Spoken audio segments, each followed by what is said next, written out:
very soon with the different guests we will have, along with talking with Matt Derrick today at 11 o'clock. So still mixing in some of our regular scheduled programming. 913-912-4810 is the text line. 913-912-4810 text line to join us to be a part of the show, part of the conversation. Let's go ahead and get into it because a lot of stuff to talk about today. We start with the Royals getting the win yesterday against the White Sox and a landslide. Look, if you don't want to worry about the bullpen blowing a game, just simply blow the game open before the bullpen has an opportunity to take a hand in that game. The starting pitching has been brilliant. We've talked about the brilliance of the starting pitching. And the last two games the Royals have played at Kauffman Stadium, they have won 21-1. Outscoring their opponents, not worrying about a bullpen, a shutout, giving up only one run yesterday for Seth Lugo, and it just continues the trend, continues the passing the baton to the next guy in line for the starting staff, the starting rotation, which right now, number 2 in Major League Baseball. Hey, small sample size. Take a drink, everybody. Take a sip if you are thirsty, if you are parched. Small sample size in baseball. Therefore, we take a drink. A shot if you're out there. I don't care. 5 o'clock somewhere. ERA, number 2 in baseball. WHIP, number 2 in baseball. K percentage, number 8 in baseball. Walk percentage, number 9 in baseball. Strikeout to walk percentage, number 7 in baseball. That's the starting staff of the Royals. Completely unexpected from this degree, this level of play. We thought, Cole Ragans, what the expectations were for him, a potential Cy Young Award winner. He's been dynamite in his 2 starts. Michael Wacha bringing him in, a professional starting pitcher that every 5 days is going to give you a chance to win. Seth Lugo, we've now seen him for 2 starts. He's been fantastic. Brady Singer, he will go today. We'll see what Brady Singer can do in his 2nd start this year, coming off of what was a step back last year after taking a pretty big step forward in 2022. Can he then pick up from that 2022 season? And if it was all last year about the World Baseball Classic and him not getting any innings in the World Baseball Classic, sitting there watching games instead of preparing for the season, and then the Royals saying his spring training was April and May, and it got him off to such a rough start, and he just wasn't that same pitcher if not for the World Baseball Classic. Well, we'll see. It's 1 start down. He's got his 2nd start coming up tonight, and the fact that he threw that 4-seam fastball as often as he did against left-handers, we have discussed ad nauseum about Brady Singer. Can he develop a 3rd pitch? It's just sinker, slider, sinker, slider, sinker, slider. Boy, he's got great stuff for an 8th inning or 9th inning guy. But can he be a guy that can go 6 or 7 innings with just sinker, slider? Go develop the changeup. Go down in the minor leagues. Develop the changeup. Why isn't he throwing the changeup? Does he have trust in the changeup? He's not throwing it. It's only 2 pitches. Now he's got the 4-seam, and he used it predominantly against left-handed batters. That's the point about the changeup, is how do you get lefties out? And now he's throwing that 4-seam against lefties, which looked brilliant in that 1st start. So hopefully it's the same thing. The Chicago White Sox are a pretty bad baseball team, and what happened last night is what the Royals need to do over the next 3 days, 3 games against the White Sox to go and get the wins, to rack up those wins, because we talk about, getting healthy against certain teams. Other teams used to look at the Royals the way that the teams and the Royals can look at the White Sox now. That's how the Royals used to be viewed from other teams. Opportunity to get healthy. Can you go out there and get some wins? Last night was a big deal, and we'll see what Brady Singer can continue to do, because Brady Singer talked about last time he only start this season, I didn't want to be the one that sucked. I didn't want to be the worst part. And that has been building on itself. Every single starter that goes to the mound is, well, I don't want to be the one to stop this gravy train. I don't want to be the one that, kills this role. Got 7 starts from these starters, and they've all been really, really good. The only, couple of starts that we've talked about that have, given up 2 or 3 runs have been Cole Ragans and Michael Wacha. Cole Ragans with 2 runs in his first outing, and then comes back against the Orioles on Wednesday and was awesome. Michael Wacha, 3, earned runs, coming back and pitching well. Now Brady Singer, Alec Marsh the next couple of days before you get back around to a Cole Ragans again. So the next 3 games for the Royals, opportunities to go and get to 500, above 500 before getting ready for the Houston Astros. We've talked about the starting staff. The offense, though, also deserves recognition because of what they're doing. MJ Melendez, his start to the season. Guy was awful first half of the season, first 2/3 of the season last year. What were the reasons? A lot of different people weighing in on what that could be. But he's been good. Nelson Velasquez with the just easy power that he provides to the team. Bobby Witt has been a star so far this year. Michael Garcia, extra base hit after extra base hit. You know, hitting almost as many home runs right now through 7 games as he did last year. 4 home runs last year. He's got 3 already through 7 games. And I didn't realize this last year, but Michael Garcia, as a guy who was in the leadoff spot last year almost the entire season for the Royals, had 0 games with multiple extra base hits in the same game. 0. He's got 1 already, and I guarantee you he'll have more. But it's just a fascinating stat that last year, you go through all of last year, every single game, and he didn't have 1 game where he put a couple of doubles out there on the board. A triple with, his speed, a home run and a double, run into one, a blooper to right field that you stretch a single into a double, and you already have another ripped double in a game, not 1 time. And he's done that already this year, and he's going to do it more because he is ripping extra base hits, setting the table for guys behind him. And Vinny Pasquantino hasn't even really got rolling, and a guy who's your number 3 hitter. There's clearly an excitement for this team. The bullpen has been the issue. It's been the issue. And last night we didn't get an opportunity to see if the bullpen can get on the right track because they're, one of the worst bullpens in baseball. Just look at it. If we talk about the numbers for the starting staff, it's, as good as the starters have been, is as bad as the relievers have been. And whether we look at it just 1 or 2 guys, regardless, those are high-leverage guys. So those are the ones that matter in situations where how do you protect the lead?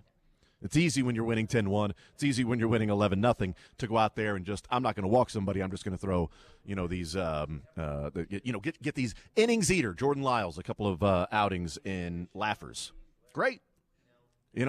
Maybe he develops into a guy that can be reliable, into a guy that can be productive, can be a help in the bullpen if he's only got to worry about 1 or maybe 2 innings. So we'll see. But Michael Massey starting a rehab assignment today, and that's the other thing. His second base has been manned by Adam Frazier. And if you add in Michael Massey and another bat to the lineup, you start to elongate this thing, and it looks even better. So I'm pumped, excited for what this team – yes, I was frustrated yesterday about the bullpen. That's the element of this team that is lacking. They've got to pick up the slack. They've got to figure some things out. Matt Quatrero has to figure some things out. Who is he going to? Who can he trust? Who's going to bring it that night? That has to be figured out. Michael Massey going on a rehab assignment. We'll see how long he's going to be out. And then Nick Pratto swinging the bat pretty well down in AAA, continuing what he was doing. We talked about at the end of spring training. What's Nick Pratto going to do when he gets to AAA? Well, he's continued that. Getting on base at 440, has a couple of doubles already, 7 for 21 at the plate. OPSing, almost 900 at AAA so far. So he's continued that, which helps that if somebody were to start struggling, Velasquez hasn't done that, MJ Melendez hasn't done that, but those were sort of the guys. If one of these guys is going to start struggling, Nick Pratto, if he can continue doing that down in the minors, there's some depth for you. He is at least doing that. So there's the Royals. Another part of the Royals is the vote, the renovations, new stadium, downtown, in Kansas, North Kansas City, Arrowhead, that situation and discussion that's been going on for a couple of years now. Marnie Sherman, wife of John Sherman. Marnie Sherman writes on her Facebook page, responding to comments. I didn't see this until, last night it started making its rounds. But Marnie Sherman writes in a public forum, quote, "Unfortunately, neither team will work with Jackson County again. They had been working behind the scenes for 2 years attempting to get a location approved, which was, I think, Frank White's plan all along. In any case, most unfortunate for sports fans in KC. The lack of leadership has lost the city 2 treasured assets. I mean, if you don't support the Chiefs after 3 Super Bowl wins, why would they stay? We will be lucky if both teams wind up in Kansas, at least still in the area." End quote from the wife of Royals owner John Sherman. I think this is speaking out of turn, I don't know. But I'll tell you this, she's passing along information that has taken place behind the scenes with her and her husband. She's not just making these things up of issues that have gone on for the last couple of years. She's not just making things up of where the frustration may be with the organizations. And yes, there's frustration from the fans with the organizations, but no doubt there's frustration from the organization side to Jackson County, to the city, whether that be to the mayor, to Frank White, whether they were dragging their feet. Maybe this was the plan all along from Frank White, that he just did not want to have the downtown ballpark. Maybe it just wanted to be obstructionist. That's been at least an allegation that's been levied at Frank White throughout this process. Is he still upset about the way that his, relationship with the Royals ended? And this is the way to sort of get back at the Royals? That's certainly been an allegation that's out there. People have accused him of doing that. But this is, to me, I think there's frustration that's certainly dripping from these comments. I don't think it means that the Royals and Chiefs are definitely gone, but I certainly think it presents and represents the feeling right now with the organization. I would say especially the immediate, raw feeling of the voters voting no. I don't know where the Royals end up. I don't know where the Chiefs end up. I think they'll end up in the metro area. I hope the Royals still end up downtown. I want a downtown ballpark. I don't know where the Chiefs will end up. I still think it's best for Jackson County to have the Chiefs and Royals in Jackson County. It's best for the region to have the Chiefs and Royals in the region. But let's not act like if they leave Jackson County, it's going to be great for the county. No, the county's going to be great now. Now they're going to fix all the problems. Why are you going to give this stuff to the billionaires when you've got homeless, you got school district issues, you've got infrastructure issues? Well, you should definitely take these two teams out of Jackson County and then stop the 3/8 cent sales tax, and then you're going to fix the stuff how? By raising your taxes? Where's the money going to come from then? Because this is a 3/8 cent sales tax that anybody that's going to be shopping in Jackson County, which, by the way, the teams bring to Jackson County for people that go and spend their money there to help pay for it, when that's gone, where does the money come from when you say, well, why don't you take that money and give it to this or that over there? Okay, it doesn't just transfer over like that. The 3/8 cent tax is specifically for the stadiums. You would then have to put it on the ballot and pass that for that 3/8 cent tax to then go for other things. And we'll see if people vote for it. But you got to vote for yes for it. And then you got to trust the people in charge that they are going to put it to where you think they should put it. Because now you're going to have different hands in the pot of saying, no, it should go over here, it should go over there. Well, you know what? This deal isn't great for the school system. This deal isn't great for the infrastructure. This deal isn't great for solving the homeless issue in Kansas City. The region will be fine because you're just moving money around in the region. But if you're talking specifically a county issue, we'll see. I still hope the Royals end up in Jackson County. I don't know where the Chiefs are going to end up. I'll be fine paying my share if they end up on the Kansas side. First and foremost, not leaving the area. That's the main thing. I do want to get into a little bit of Rashee Rice as we continue with the show. We're going to take a timeout, though, and on the other side, we're going to start the conversations we're having here at the Final Four. Coming up tonight, the Reese's All-Star Game, the NABC All-Star Game, a couple of local players. Sean East from the Missouri Tigers playing in the game. We'll talk to him coming up next, and then we'll wrap up the hour here in the 10 o'clock hour today with point guard for Kansas State, Tyler Perry. We'll talk with him about this past season. A couple of different conversations. We'll do that coming up next here on Sports Radio 810 WHB.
show, and talking now with somebody who will be participating in the Reese's All-Star Game, the NABC All-Star Game. Missouri fans familiar with Sean East joining us here in the zone. Sean, what's up, man? How are you? I'm good. Man. It's an honor to be here, man. I appreciate you having me. Well, I appreciate you joining us, man. How cool is it to get an opportunity to play in this game? It's a wonderful opportunity. All these people out here for the Final Four, and we just get to enjoy the fruits of the labor. Absolutely, man. Absolutely. I'll sort of ask, what life's been like since the season is wrapped up, and now you're, looking at the next phase of your life. What's that been like for you? I took a week or two off, got the body real rested and well, and then right at it, I got this, and then I got Portsmouth coming up the 17th through 20th, so nice. Things are starting to pick up. Absolutely. Take us back, if you will. I know Missouri fans, there was a lot of excitement of what this season could be, building off of last year. As you look at the season that was.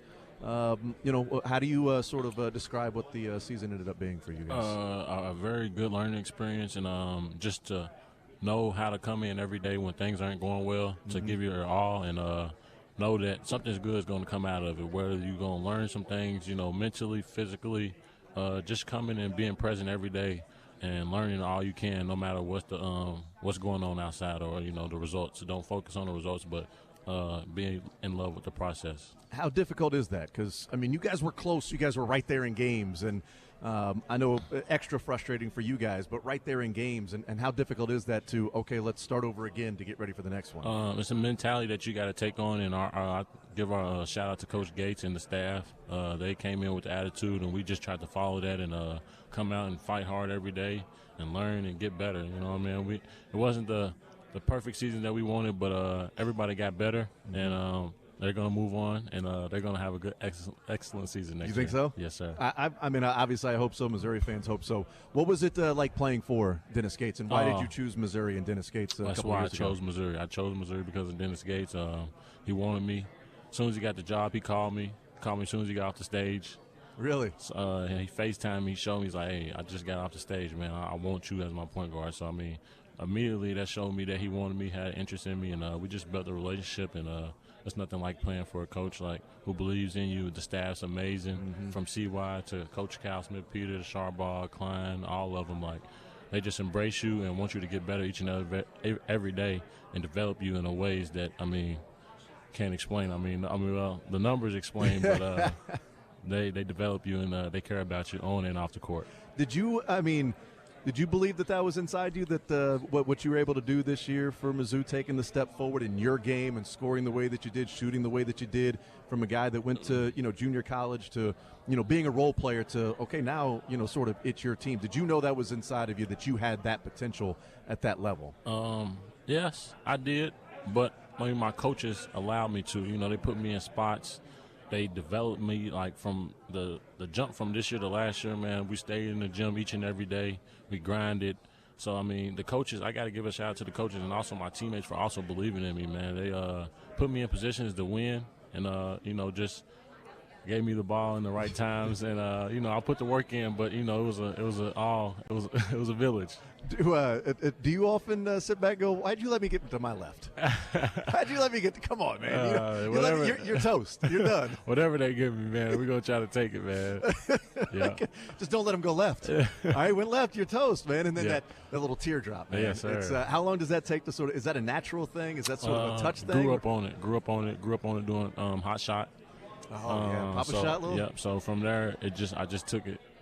Man. So your floater came from Papa Shot? Yes, sir.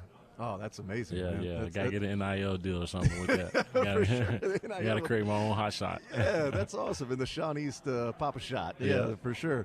Now, do you run some people at the Papa Shot? Anybody who wants to. Really?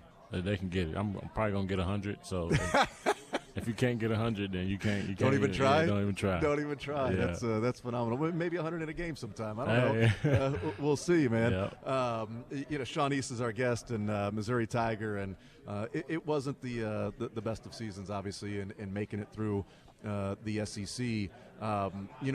What was the team like behind the scenes? What was Dennis Gates like as you guys were fighting through? Because I've talked about a number of times that it's not a moral victory, and it's not to try to wrap something up that's been less than a stellar season, but every game you guys were there, you guys were fighting. There didn't seem like ever a let going of the rope or letting go of the rope and just simply saying, all right, the season's toast, we're done. Our Coach Gates, man, you got to applaud him. He comes in with the same attitude each and every day, even when we was winning. I mean, when we win, he had the same attitude. When we lose, we had the same attitude. It's because it's always hard. It's always trying to get better. It's never perfect.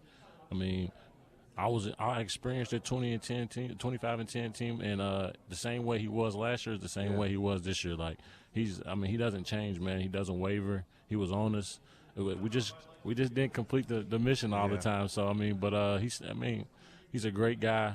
I mean, it started with him, and the attitude he took on every day and showed us how to, we just followed it, man, and we came up short a little bit. How difficult is the sort of the transfer portal era? You come from junior college and then you play at Mizzou. A number of transfers come in, a number of people, whether head pro or Mo that's now with NC State, and you guys get a number of transfers in there. Like it seems incredibly difficult to sort of gain that sort of that chemistry that can be there, which helps in those last 5 minutes, those winning plays that take place, and you see some of the teams that are here, teams that have the same guys on the court and around each other a while. How difficult is that? Because you played on like almost 3 completely different teams in the last 3 years. Yeah, I would like to give a shout out to Mo. Congrats on him. Hopefully they make it to the championship and win it. But it'd be nice to have Mo on the team this year. Yeah, very nice. But it's very hard. But you just gotta adapt, man. That's just how the basketball game is coming into.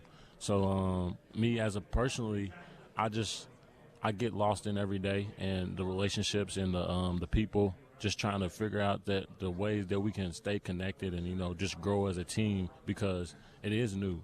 So when you got 6 or 7 guys, you got to find something that each guy likes or the team likes to, connect the team and bond with that team, because that's what you want. It's a team that, has an opportunity for a goal, and they got to be on one page, man. So it's hard to do, but it's definitely doable.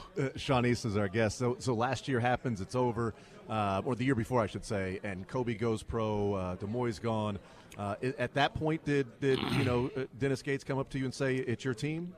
What's that like, to where it's a transition to where you and Noah and Nick are like the guys that'll be there to lead this next group? So come again? After you guys lose in the NCAA tournament, Kobe goes pro and Demoy's gone. It's you, it's Noah, and it's Nick Honor. Is that where like Dennis Gates comes up to you and says, all right, it's your team, you guys take control, you guys are the leaders here? Or is it sort of an understood sort of a element of somebody's got to fill that role, somebody now needs to step up and be that guy? I think it was kind of, whoever wanted to step up, and it just happened to be me. Yeah. It wasn't really like, oh, this is such and such a team, you know what I'm saying? Just the way the game was going, I kind of fell into that role. I don't think nobody expected it. I mean, I kind of expected it myself, but we was 3 seniors, so we had to instill that culture and everything that we had learned from Gates and try to instill it to the freshmen and the 7 new guys or whatever we had this year. So, I mean, it was a difficult task, but, I mean, I ain't gonna never forget this season.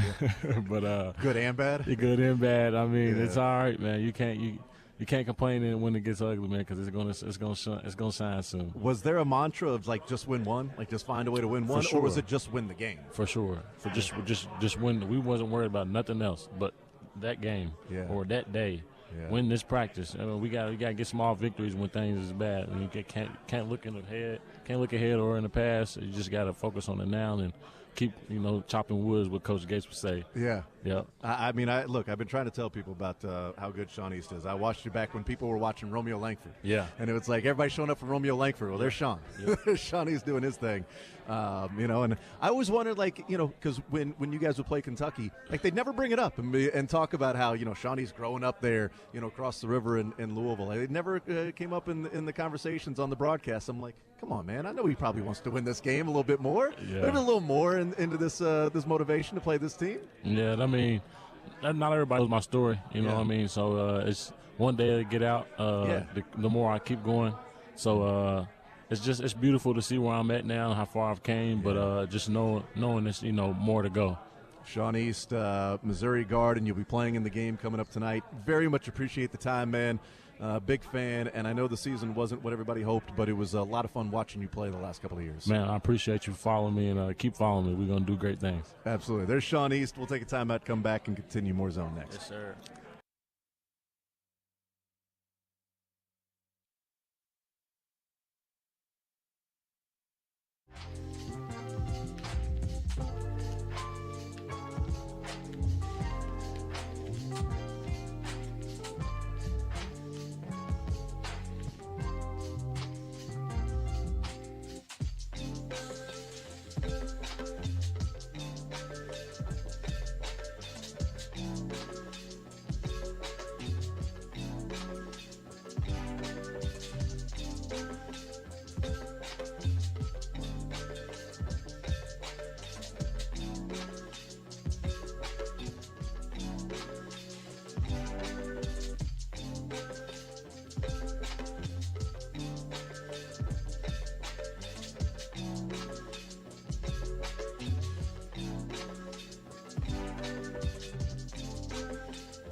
Radio Row in Phoenix, the Final Four going on. The women in action tonight. The men get in action tomorrow with the Final Four. Also tonight, the Reese's All-Star Game, the NABC All-Star Game, and familiar face for K-State fans, Tyler Perry be playing in that game, and he is with us here at Radio Row. Tyler, what's up, man? Hey, how you doing? I appreciate you having me. Well, I appreciate you joining us, man. What's it like getting ready to play in this All-Star Game and with a number of other college kids across the country? Man, it's just a blessing to be out here in an atmosphere like this, and not just being around so many great talent and the players, but so many great coaches.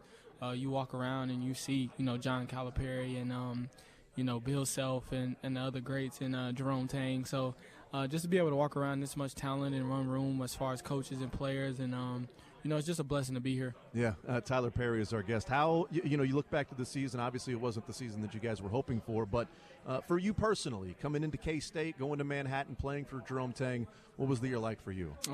Like I said, again, a blessing. I wouldn't trade it for the world, and I know we had ups and downs, and I know it didn't go the way we expected it to, but, that's what happens sometimes in the course of a season. You never know what could happen. Losing Naquan Tomlin, Quez Glover, everybody knows, that wasn't, the plans going in, and everybody knows our season looks completely different with those two in our lineup. So you gotta take the wins and losses the same and take every journey the same. You gotta enjoy it and not get too high and get too low. And I'm just thankful for the opportunity that K-State fans and the coaches gave me. How do you guys, sort of keep it within the group, within the team, with Naquan and what happened there, is to not sort of let the outside or anything bitter come in with how that thing went down? Just rallying around each other, and not just each other. We rallied around him, and even though he moved on, we still stayed in touch. And Quan watched us, and he was our biggest fan. We were his biggest fan. We rooted for each other, and we understood that sometimes life just happens, and we had to adapt very quickly. We had to find out who we were on the inside, and not get rattled by what everybody was saying. And so, you got to get your hats off to that team. And we fought so hard until the very end, and we did everything we could to try to make a tournament push, but we just fell short. And as long as you leave everything out there, you can live with the results. What was Jerome Tang like in that moment when you guys find out now it's reality that Naquan's not going to be there with you guys?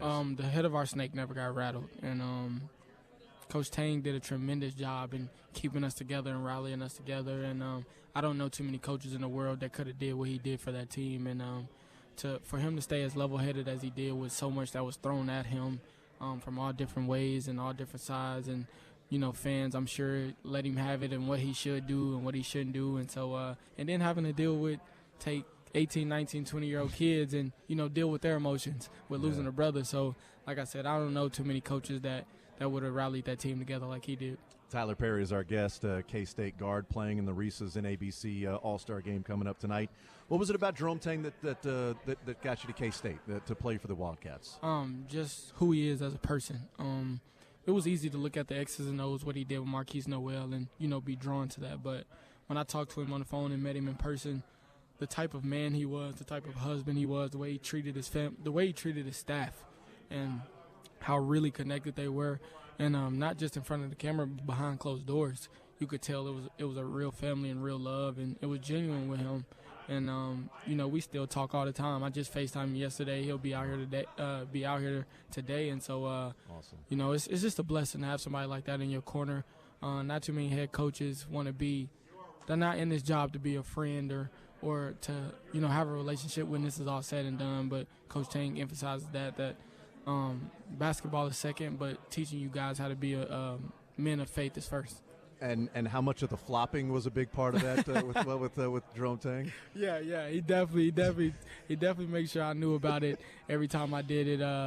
And it's funny though, because it started in practice, and he would tell our GAs to stop calling fouls for me, and when the refs started doing it, every time I would do it, he would let me have it. So, but that was just him trying to make me better, and I think I became better for it. He didn't like it even when you got the foul call? Oh, he hated it. He hated it. So when you got the foul, did he hate it more if you got the foul call? Because he would say, "I can't protect you now if you really do get fouled," and they call it. So he was like, "So you need to stop doing it." But he hated every part of it. That's amazing.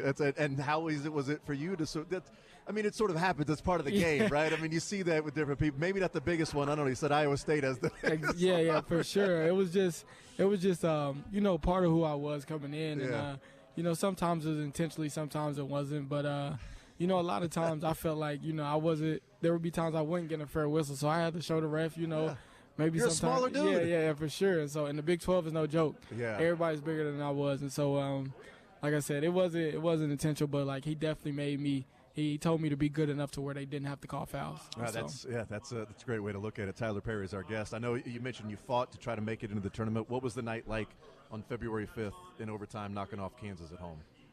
One of the greatest feelings in the world. I know K-State fans care about that game more than they care about making the tournament. Some of them for sure.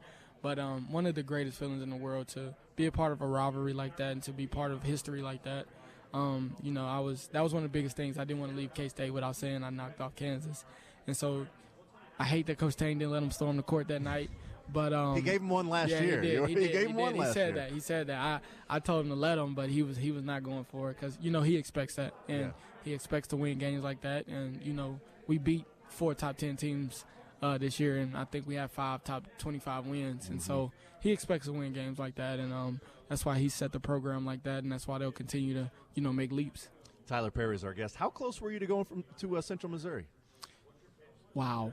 Because I went to Northwest Missouri State. That is crazy that you know that. Yeah. So I was a week away from signing, from like about to commit and then sign immediately because I didn't want to wait anymore. And I actually called Coach K. Yeah. Is he still there? No, not anymore. Oh, okay. Yeah. Well, yeah, I called him trying to take my visit, and I was gonna commit and sign on my visit, and he just so happened to not answer the phone when I called him, and then Coach Hurt called me literally that same night. And was like, can you get up here by Monday or whatever, whenever the day was. Might have been, it was on a Monday. And I was like, yeah, I'll be up there. And, I was literally like about a week away from going to Central Missouri. How do you think your life turns out? Are you at K-State? Are you at North Texas? Like, absolutely not. I'll probably spend 4 years at Central Missouri, unless, the portal comes out when I'm at Princeton. Yeah, that's true. Who knows? COVID hits, whatever. Who knows? So, I don't know. You might have beat my Bearcats, so I'm glad you didn't go to UCLA. With Trevor over there. Yeah, so that'd have been a matchup. You and Trevor going back. So who knows, like what could have happened? Me and Trevor seeing each other for a couple years, and it's amazing how life works and how God works. And as you can see, like I was supposed to be exactly where I was, and that's why I have no regrets about my K-State travel. And I'm blessed no matter what, and I knew my journey is my journey. At what point in your life did the jokes about Tyler Perry become old? Probably when I hit college. Okay. They calmed down a little bit my senior year in high school, but once I got back to college, people was like, thought I was lying to them. Every time I talk to somebody new and they say my name, like they think I'm lying. So, like I said, it's it don't bother me no more. I get it, and I'm sure getting to this next level they'll come in more and people will make more big of a deal out of it. So it's all good. I interviewed Jerome Tang at the Big 12 Media Days this year, and we play it back and make fun of me a little bit. But I swear, like in real life, in front of me, he laughed at it. It didn't sound like that on the air. But I said, Tyler Perry with you guys, I'm assuming he's going to play a lot of different roles for you. Right. And he did one of those, like, shook his head, like, okay, I get it. Right. I got it. But on the air, it sounded like it was just dead air. Yeah. And I was like, all right, well, that that went over well. Well, Reem Dallin, the assistant coach, walks around calling me Medea every day anyway. So, it's all good. Yeah. Medea hits a three. Yeah. Medea goes to the lane. It's worse if I get going. He'll thank you, Medea, whatever. Like, Medea goes again. So Reem makes a joke out of it every day. Okay. So it's okay. All right, very good. Tyler Perry, the basketball Tyler Perry, for the sure. good one, the one that's controlling everything, the one that's controlling the cast. Absolutely. Yeah, Tyler Perry playing in the game tonight. Best of luck, man. Thank you for stopping by. I appreciate it. It was fun watching you play there in Manhattan, and best of luck as you continue on the next phase of your life. Yes, sir. Thank you so much. Absolutely. Thank you, Tyler. Appreciate it, man. Thank you. Absolutely. Good luck tomorrow, man. Thank you. I have to put a cap.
games for you as well, and then the national championship Sunday, and of course Monday as well. And each and every year that the NCAA tournament goes on, you can hear it right here on Sports Radio 810 WHB. You're home for college basketball. You're home for the NCAA tournament. You're home for really almost anything when it comes to sports.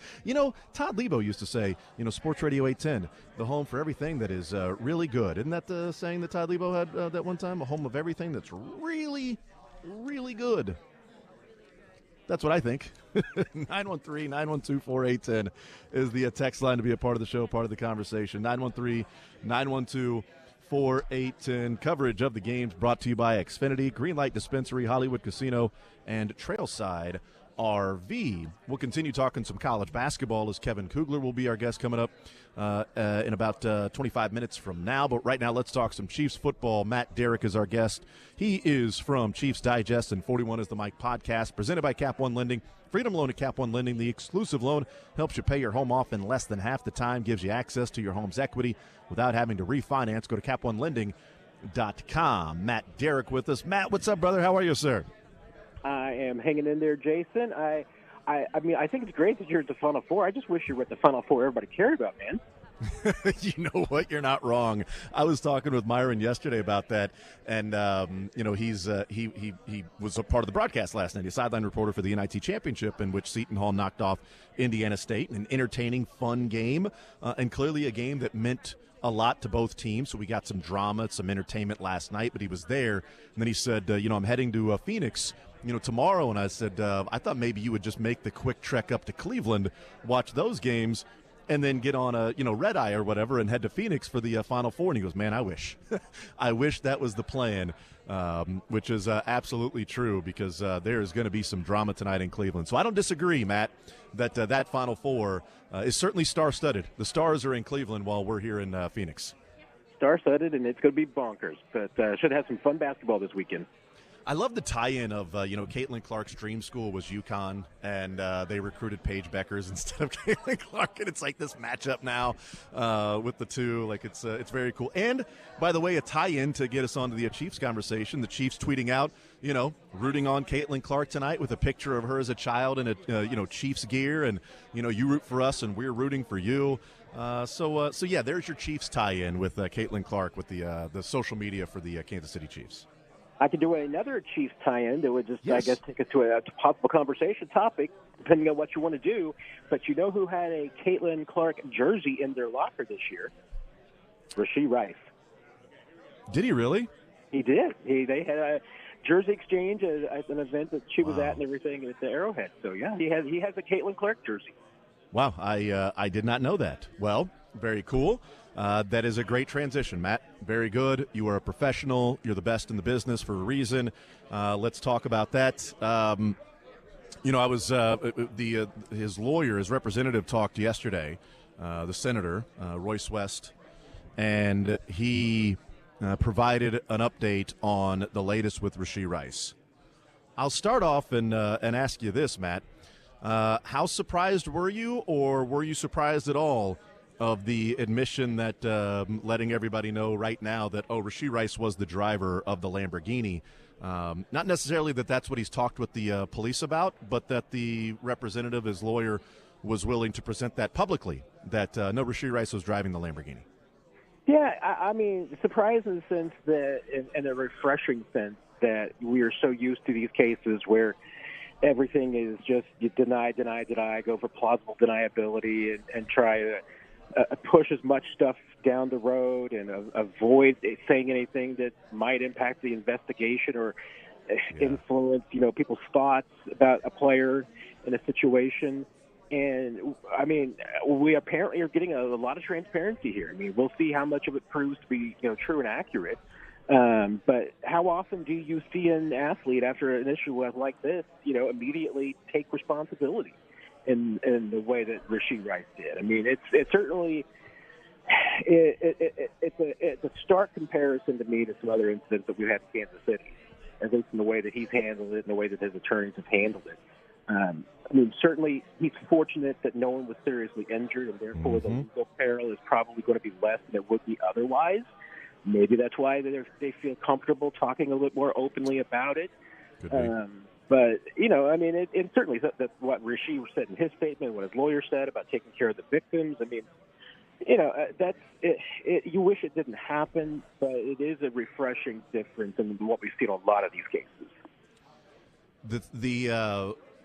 You know, I was surprised that that they admitted that. I would also say that the plausible deniability of, like, okay, it doesn't matter what I believe, it only matters what I can prove, Caffey, that, you know, who was driving the cars, and if the cops clearly know he was driving. So to have the conversation and to present it publicly and have the two different meetings with the police, they had probably some pretty strong evidence. There wasn't plausible deniability. Or I'll also offer that, you know, maybe Rasheed Rice is, you know, showing that contrition and saying, you know what, I was doing it. I'm owning up to everything. I left the scene of the crime, but now I am willing. Starting now, I am willing to fully cooperate, because the bare minimum of fully cooperating would be starting with not leaving the scene of the crime. Now that I have left, the best I can do now is to fully cooperate. And you're right, the luck part about it. I mean, that's, you know, I talked about, you know, dumb decisions I made when I was in my 20s. Like, people make those stupid choices, and by the grace of God go I. And it doesn't excuse anything that may have happened there. It's clearly inexcusable. I've never tried to pass somebody on the shoulder, okay? So there are different degrees of dumb mistakes. It's an inexcusable mistake of driving at that rate of speed, trying to pass somebody on the shoulder, causing the wrecks that took place. Now we know he was driving. And talking about sort of, you know, Matt, well, you know, young people make mistakes. Part of that was not knowing who was driving.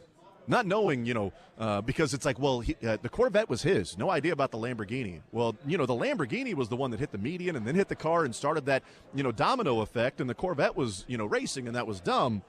But you mentioned the luck aspect, and that's really what it is. It's all about, he is incredibly fortunate and lucky, Matt, that we're able to even discuss what the impact on the field could be, or what suspension we're looking at for Rasheed Rice, and not wondering, is this guy's career over?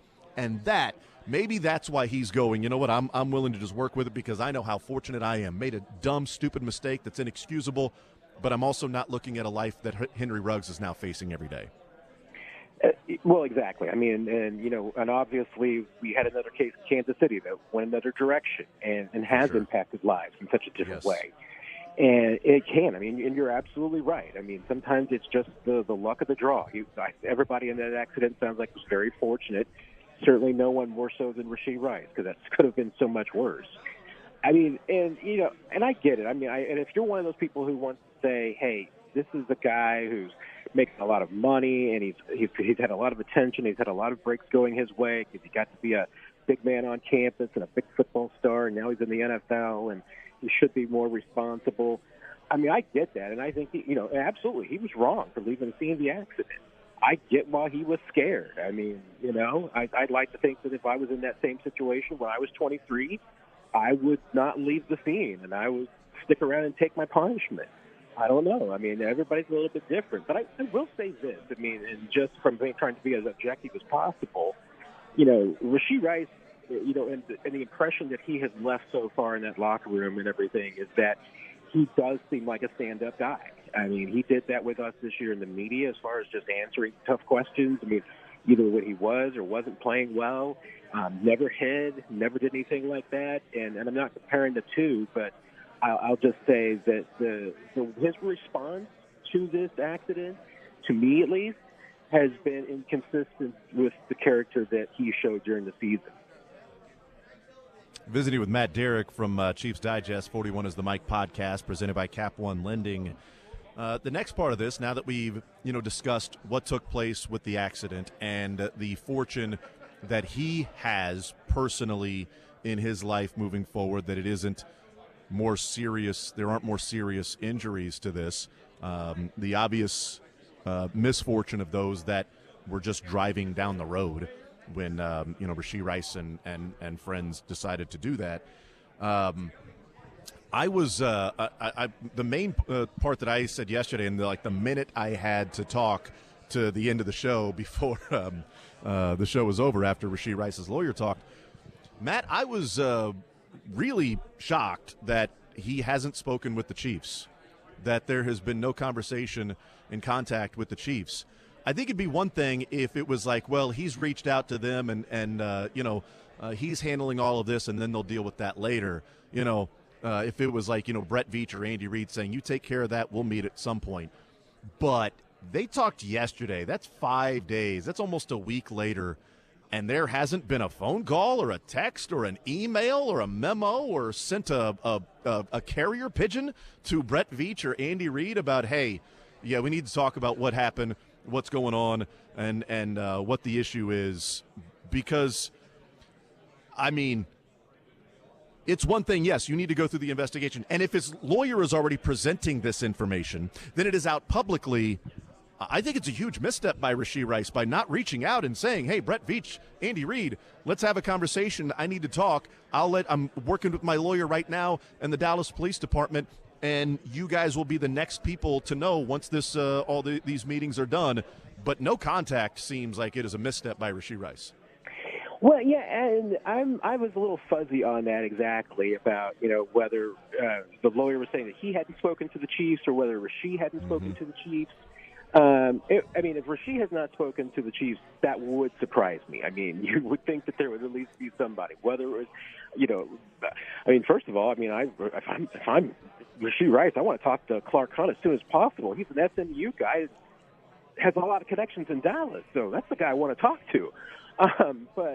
I'd be surprised. Now, maybe it was one of those things where what the lawyer says is true from a certain point of view. It starts to sound like draft trade talk and whether or not teams have talked about trades, and we're parsing statements that way. So maybe there's been communications other way. Maybe the attorney has communicated through intermediaries. Maybe he wasn't clear about who Rashee Rice has and hasn't talked to. So.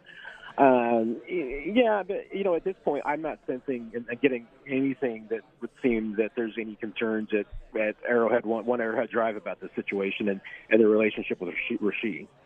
Well, hopefully that's not the case. We've seen relationships sour by, communication issues and being forthright issues in the past, and certainly you don't want to see that happen with a guy whose career is off to the start that it is off to, and that player had a fantastic career that was off to one heck of a start, and it was derailed.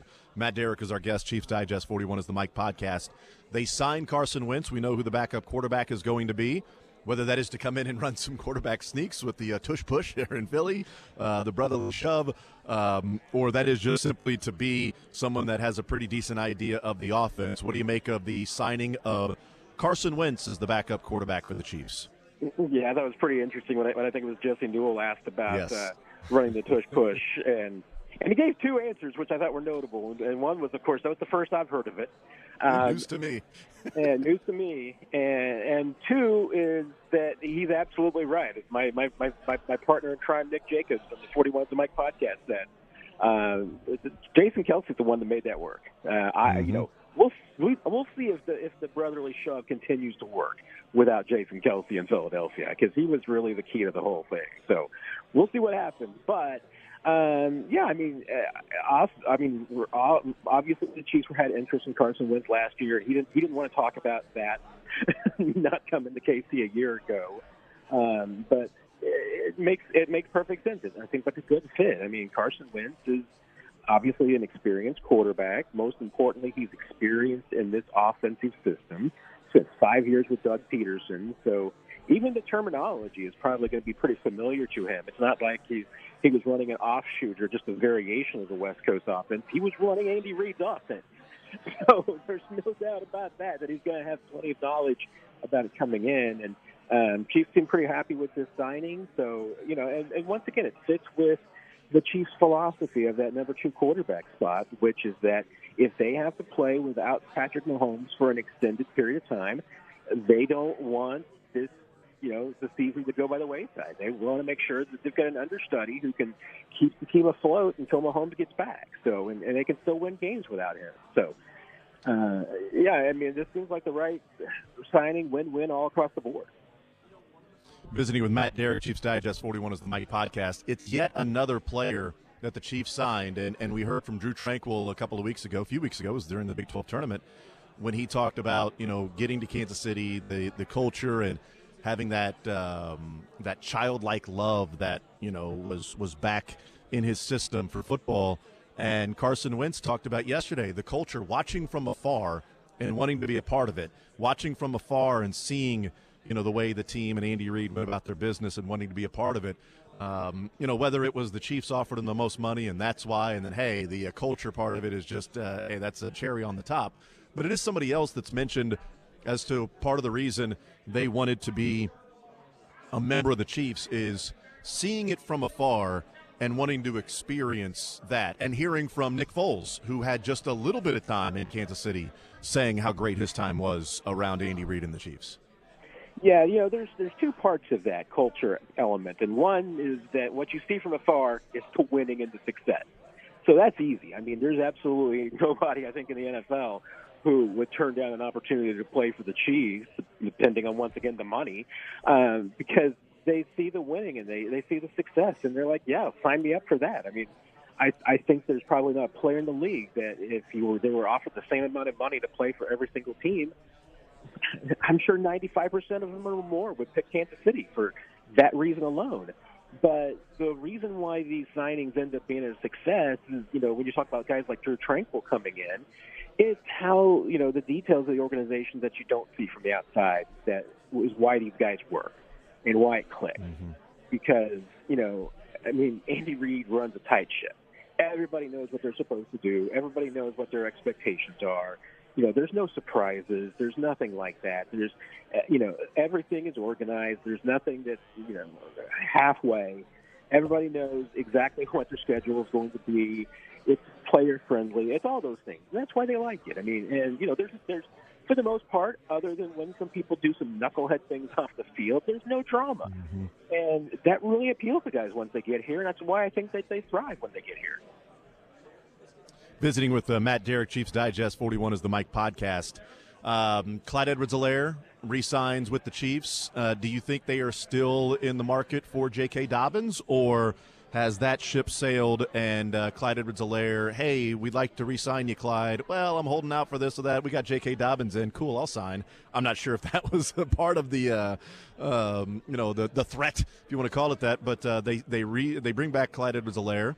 Is there room for J.K. Dobbins? Would they still be in the J.K. Dobbins market, or do you think it was one or the other?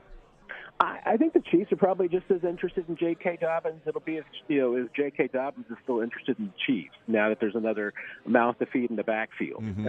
So that's the only thing to me that I think would probably change that equation. The Chiefs are never one to shy away about putting as many players in the backfield as they can. I mean, and right now, when you look at it, I mean, okay, sure, they've got Isaiah Pacheco, they've got Clyde, they've got Deneric Prince. I'm not going to include Luis Rees-Zammit in that category yet because we really don't know what he is. They're still kind of short in the backfield a little bit. I mean, they don't have Jerick McKinnon. They'd love to have somebody like that. I mean, J.K. Dobbins isn't exactly, a Jerick McKinnon type, but I think he would fit into that backfield with the depth that they need. So I think they're certainly still interested in adding at that position. I wouldn't be even surprised if they do it through the draft or post-draft period. But bringing back Clyde was a low-cost, high reward kind of move. Doesn't really affect them in any big way. It was an affordable signing, but it's also, hey, Clyde knows the offense. They like Clyde. He has a much, better reputation and is much more popular in that locker room and in that building than I think he is around town. It hasn't always necessarily maybe gotten a fair rap in cases because of the bad luck that he's had, but I think he's a good addition to have and a good backup to have. I finished the Six Nations Full Contact on Netflix based on your recommendation, Matt. So I started watching it a little bit over the weekend, and then traveling wrapped it up. I watched it initially just for like the Luis Rees-Zammit storyline, but I got so captivated and interested in it. I watched the whole thing, and I found myself I had no idea what the results were. I didn't go back and look and see what the Six Nations of 2023 results were, but I found myself rooting for some of the characters, and Luis Rees-Zammit was like the 8th or 9th down the list of the characters and storylines that I cared about when I was watching it. So thank you for the recommendation. It was very enjoyable. Well, and that's coming from me from having only seen a little bit of the episodes where he was really featured. So Yeah, that's right. I liked it. I watched the now whole I thing. got to go man. back and watch the whole thing. I really enjoyed it. It's I really enjoyed some of the characters from Scotland. You probably have to have subtitles on when they're talking, because some of it is a little difficult to understand. But that's perfectly fine. No, I enjoyed it, man. So thank you for the recommendation, Matt. Who you got this weekend? Who you got winning? I mean, I'm going. I'm on the side everybody's watching. Everybody's rooting for Caitlin Clark, so we're going with Iowa there. Okay. And I mean, yeah, UConn. Yeah, UConn doesn't look like they can be stopped at this point. It's difficult to find somebody that would slow UConn down right now, and we'll see if that happens tomorrow with Alabama. NC State's an incredible story, though. It is, and it's so crazy on the women's side. It's like, South Carolina's just sitting there undefeated. And nobody's talking about them. Unbelievable. Matt Derrick, Chiefs Digest, and 41 is the Mic podcast, presented by Cap One Lending. Matt, you're the man. Really appreciate the time, brother. Enjoy the basketball, and certainly we'll talk next week. Some more football on the docket. Thank you, man. Sounds great. You enjoy the basketball too, man. Will do. There's Matt Derrick, Chiefs Digest. 41 is the Mic podcast. He's presented by Cap One Lending. The Freedom Loan at Cap One Lending is the exclusive loan, helps you pay your home off in less than half the time, gives you access to your home's equity without having to refinance. Go to caponelending.com. All right, we will take a timeout. We'll come back in on the other side. Expected to be joined by Kevin Kugler, the voice of the NCAA tournament on Westwood One. And we'll talk with him about the matchups coming up this weekend. We will hear from Robbie Hummel, who had himself a fantastic weekend working with Kevin Kugler and Purdue winning. He was there at that region when Purdue won. And then we'll continue rolling along with some other interviews, including Jason Horowitz, and going to talk to Bryce Drew and hopefully Mark Pope and PJ Carlissimo and some others as our show continues rolling along from Westwood One's Radio Row in Phoenix. We continue. More Zone next.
I was actually hoping our mics were live right there. Oh, I said great stuff. We were getting a mic check from Kevin Kugler. He's like, hello, Kevin Kugler, there I am. I'm like, yes, we're live right now. And Dylan's like, no, we're not. Yeah. Thanks, Dylan. Way to spoil the fun, Dylan. We were Yeah, having such a jeez. blast doing mic checks. People want to know what happens behind the scenes in radio. That's it. Well, What happens behind the scenes and fantasy teams and bad beats. Those are the things that people really That's- care about in radio. It's nonstop. It's like, Kevin, when do you do mic checks? I really wish I could hear mic checks. I'm sorry, you can't. That's behind the scenes stuff. Now you get to see the real. This is what happens, though, after we've done the mic check.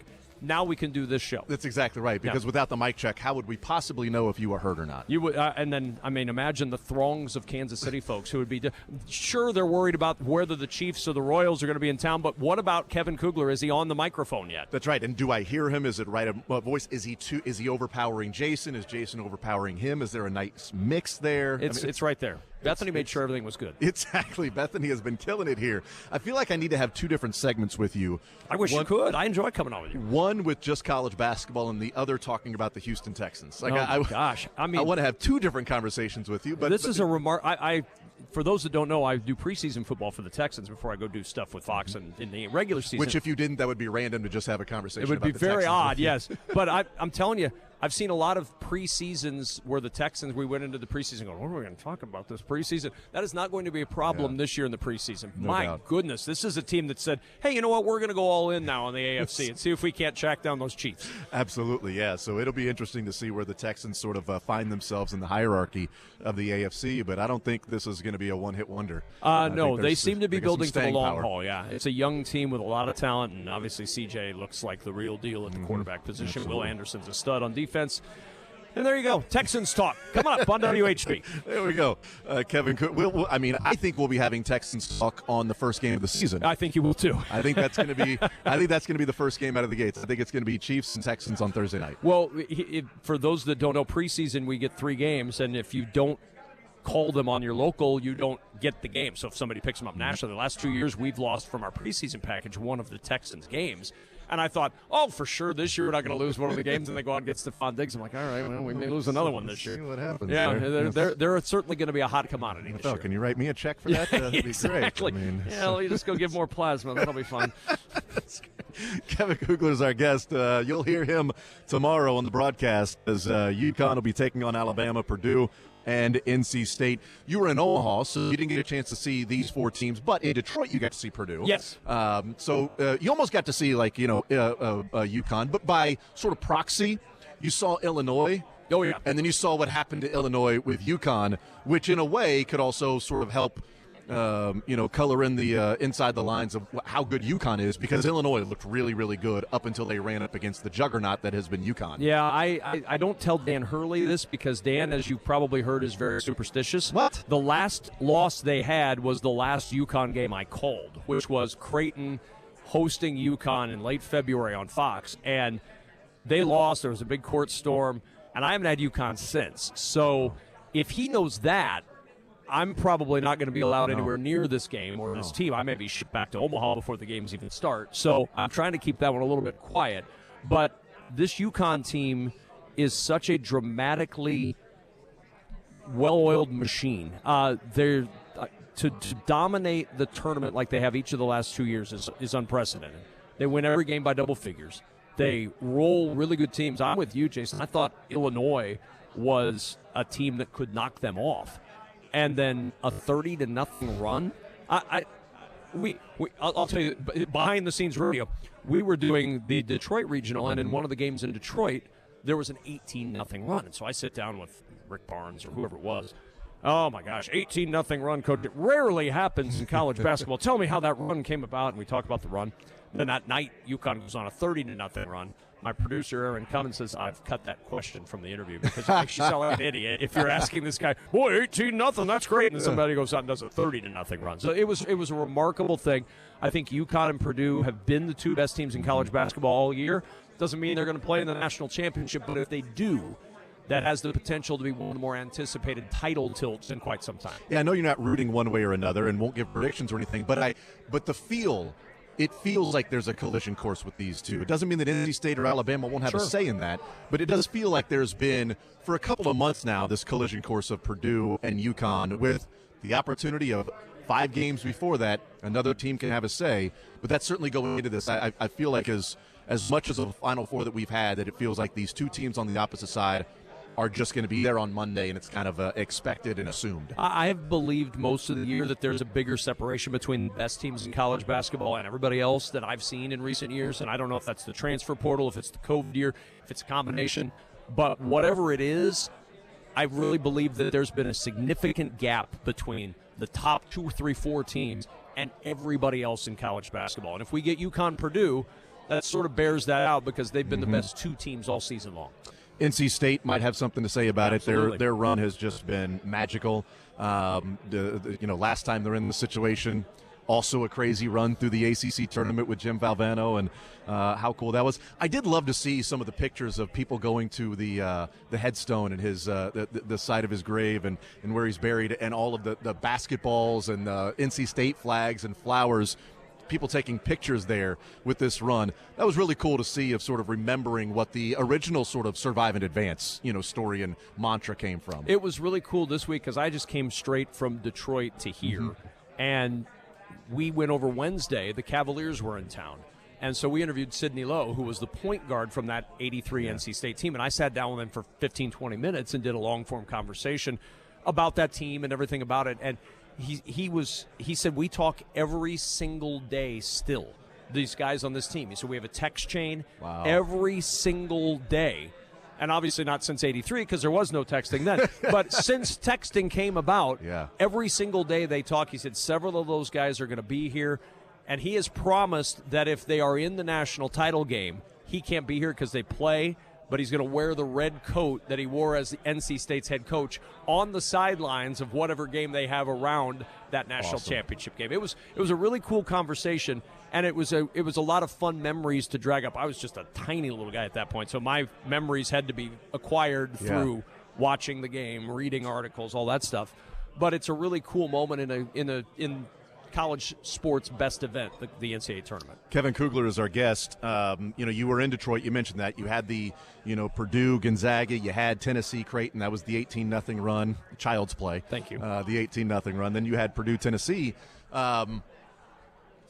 This Purdue team, it's clear the strategy moving forward is to lose to a 16 seed in the first round and then make the Final Four the next year. Yeah, no doubt. It's great strategy. Yeah. And Matt Painter, crazy like a fox. He saw Tony Bennett. Tony Bennett couldn't win in the tournament, and then he got made fun of for losing to UMBC, national champion. Yep. Okay, Matt, try something different. No. Okay, you're losing against regular teams. Lose to a 16 seed, and then go to a Final Four. That's just smart. It's cagey, really. I mean, that's why he's one of the best coaches in the game. You see a blueprint, and he's smart enough to pick up that blueprint, look at it, and go, all right, thank you, Tony Bennett. I'm going to do the same thing. Yeah. They're a really interesting team to watch, and they fixed the one major area of woe that they had last year, which was their three-point shooting. Yeah. I mean, they were 281st in the country last year in three-point shooting. They'll enter this tournament second in the nation, and that's the difference. They were 5 of 26 from three in that FDU game. So the FDU just spent all their time surrounding Zach Edey, daring them to shoot the three. They couldn't hit the three, and we saw what happened. Yeah. This year they go out, they get Lance Jones, they fix that problem. Braden Smith is better. Fletcher Lawyer is better. All these guys hit threes now, and, oh, by the way, you still have Zach Edey inside, who's about to become the back-to-back National Player of the Year. Yeah, and I have no idea. We got Robbie Hummel coming on later, and I'm going to ask him, how do you guard Zach Edey? Because I don't know. No. I don't know the answer to it. And he's so smart, and look, the narrative... Robbie or Zach? Robbie's smart, Zach's smarter. Yeah, okay. The narrative that came up in the hot take world this year, and I know we all live in that to a certain degree, but the notion that Zach Edey is just big, but he's not good, is among the stupidest things I've heard in an era of stupid takes. Zach Edey is really good. You're 7'4", and you learn to play without fouling. That's the most remarkable thing. He's a difficult guy to defend as it is, but he doesn't foul you and give you the out. So he is a remarkably talented guy. Watch his footwork sometime. He is terrific at posting and reposting. He does so many things well that it's a real easy thing to just say, well, he's big. Yeah, he's big, but he's also really good, and he's better than he was last year, which was the year he won the National Player of the Year. Kevin Kugler is our guest. How difficult do you think this accomplishment was for Purdue, given the fact that they lost last year, and there's always that pressure on Matt Painter of you can't get it done in the tournament, and the most recent experience was a loss to a 16 seed. all season long. Like the Chiefs all year long, it's about, the postseason. What are they doing in comparison to what happens in January? Right. And Purdue this whole year, the regular season, it was like, it didn't matter because whatever happened, they'll blow it in March. It did all year long was a build up to, can they win 4 games in a row in the tournament? And to have that pressure all year long, to get through relatively healthy, get to the tournament, and still be able to take care of business when it might be close, but you make the winning plays, knowing what this entire last year has been about building up to this, couple-week run. It's almost the opposite of what the Chiefs do because, like you said, I live in Omaha, so I hear a lot about the Chiefs all year long. And at times this season, the Chiefs almost looked like they were using the regular season as an experimenting platform. Let's experiment with this. Let's do this. We just got to win enough to get into the postseason, then we'll take care of business from there. For Purdue, it was the opposite. Great, you're doing all this in the regular season. You're dominating the Big Ten. We don't care. We don't care at all. You've got to go win in the NCAA tournament.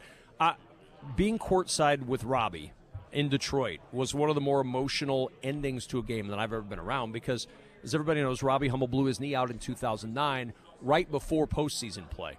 That 2009 Purdue team with Robbie and Juwan Johnson and Etuan Moore, they were a favorite, let's say, to get to the Final Four.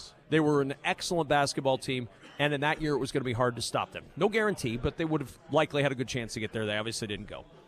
15 years of not getting there, and last year really being the cherry on top. There was a lot of emotion at the end of that game with Robbie. There was a lot of emotion with Coach Painter. There was a lot of emotion with those Purdue veterans who have seen all of that.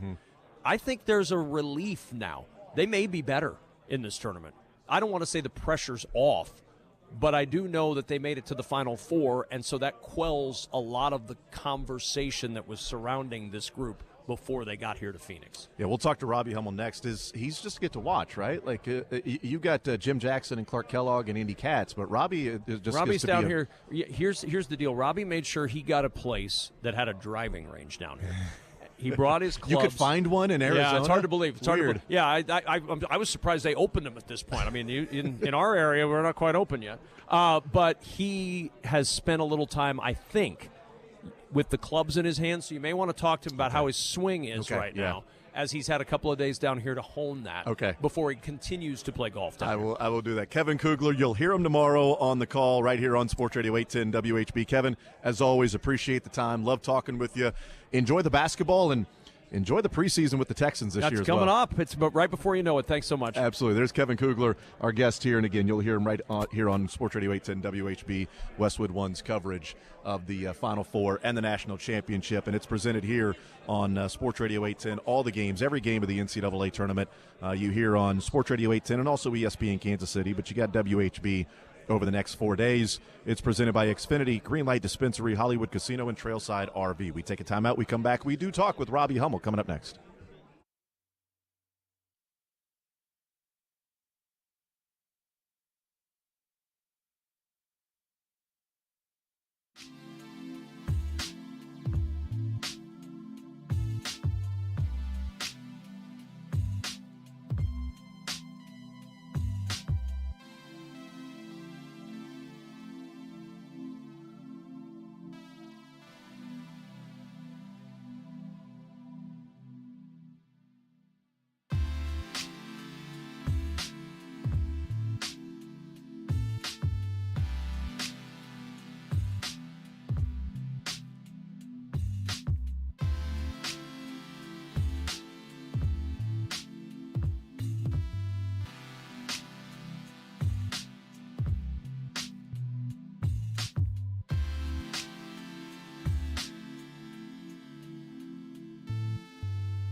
Sirius XM is our guest here in the zone. Robbie, how are you, sir? I'm good.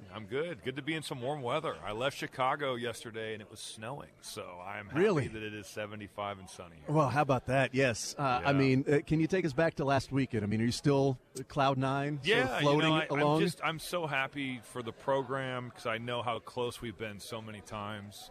Whether that's back in the 80s, you've got a team with Todd Mitchell and Troy Lewis and Everett Stevens that loses to Kansas State and Mitch Richmond, and they had beat them in the regular season. They lose. They're not able to get over the hump of the Elite Eight. You've got the Glenn Robinson back injury against Duke in '94, where they come up short. You've got Brian Cardinal and those guys in 2000, where they beat Wisconsin twice in the regular season and then don't get them in the Elite Eight game. For myself personally, I blow my knee out in late February. We were going to be a 1 seed. Yep.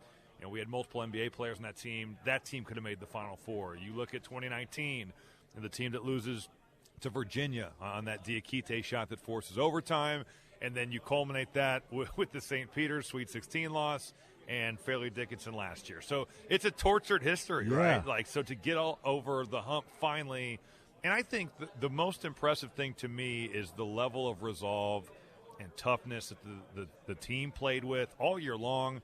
You had to hear about that loss. It wasn't like for a week. You hear about that all year long. Even when they're steamrolling people in the regular season, it all comes back to, well, they won't win the NCAA tournament. That's what they've heard. And for the coaching staff to keep this thing on the tracks, and for Zach Edey and Braden Smith and those guys to lead this group. And they've played so well the entire year. Yeah. They have been one of the great teams of this season. They work hard. They play for each other. They play for their head coach. They play for their school. They're just a group that when you watch them as a former player, those are the things that you want to see. Guys that play hard and play the right way. And Purdue does that every time. I've talked about, since that happened, I said, you lose to a 16 seed, you win the national championship the next year. Yeah. I mean, it's been proven. You got to take a beating for it, but it will pay off in the long run. One for one so far. Exactly, Now you get exactly. It's at least 2 for 2 with making the Final Four. Exactly. Losing to a 16 so seed I guess to make the Final Four if the you next can year. take the initial punishment, sign me up for the Final Four next year. I'm a Missouri fan. I'll take the 16, losing to a 16 seed to make a tough Final year Four. for Missouri. I saw him in the bragging rights game back in December. They didn't have many bragging rights after that one. Yeah, that was kind of the beginning of the end. There's not much bragging there. So you talk about tortured history. I'm like, no, I feel you. No, Missouri's right there too. Yeah, and Matt Painter has the connection. Yes, I know. I think I might have played a part in him not coming because this interview's over. I guilted him to the most. Really? Can you tell me about that? Well, so I was still on the team. I'd blown my knee out twice in 6 months, and I'm looking at the next season, and I'm like, well, Etuan Moore's graduating. He's going to the NBA. Juwan Johnson's graduating. He's going to the NBA. Chris Kramer had been gone because he was a year older than I was. Keaton Grant, same thing. So the team was very different from the team that I last played on when I got hurt to what I was going to be walking into as a fifth-year senior. And now you get these Coach Painter to Missouri rumors, and I was distraught because I'm like, man, not only have all my really, really good friends that I came in here with, they're gone, but now that our coach might leave too, like this is really a double whammy. So I remember being in class and just being not mentally there, and I was calling him every day for the update just to try to sow guilt, so maybe he wouldn't leave, But he always would tell me it's not done, whatever they're saying is not totally true. But yeah, for Purdue's sake, thank God he did not leave. Yeah, that would have been not good for us. No, I appreciate that, Robbie. I'm sorry to the Missouri Tigers. Thank you. Thank you so much for that. Yes. So it's your fault. If you'd have just gone to the NBA, well, I had to get a win. I had to get a win against Missouri. We played you guys my freshman year, and we choked a 9-point lead off in 2.5 minutes.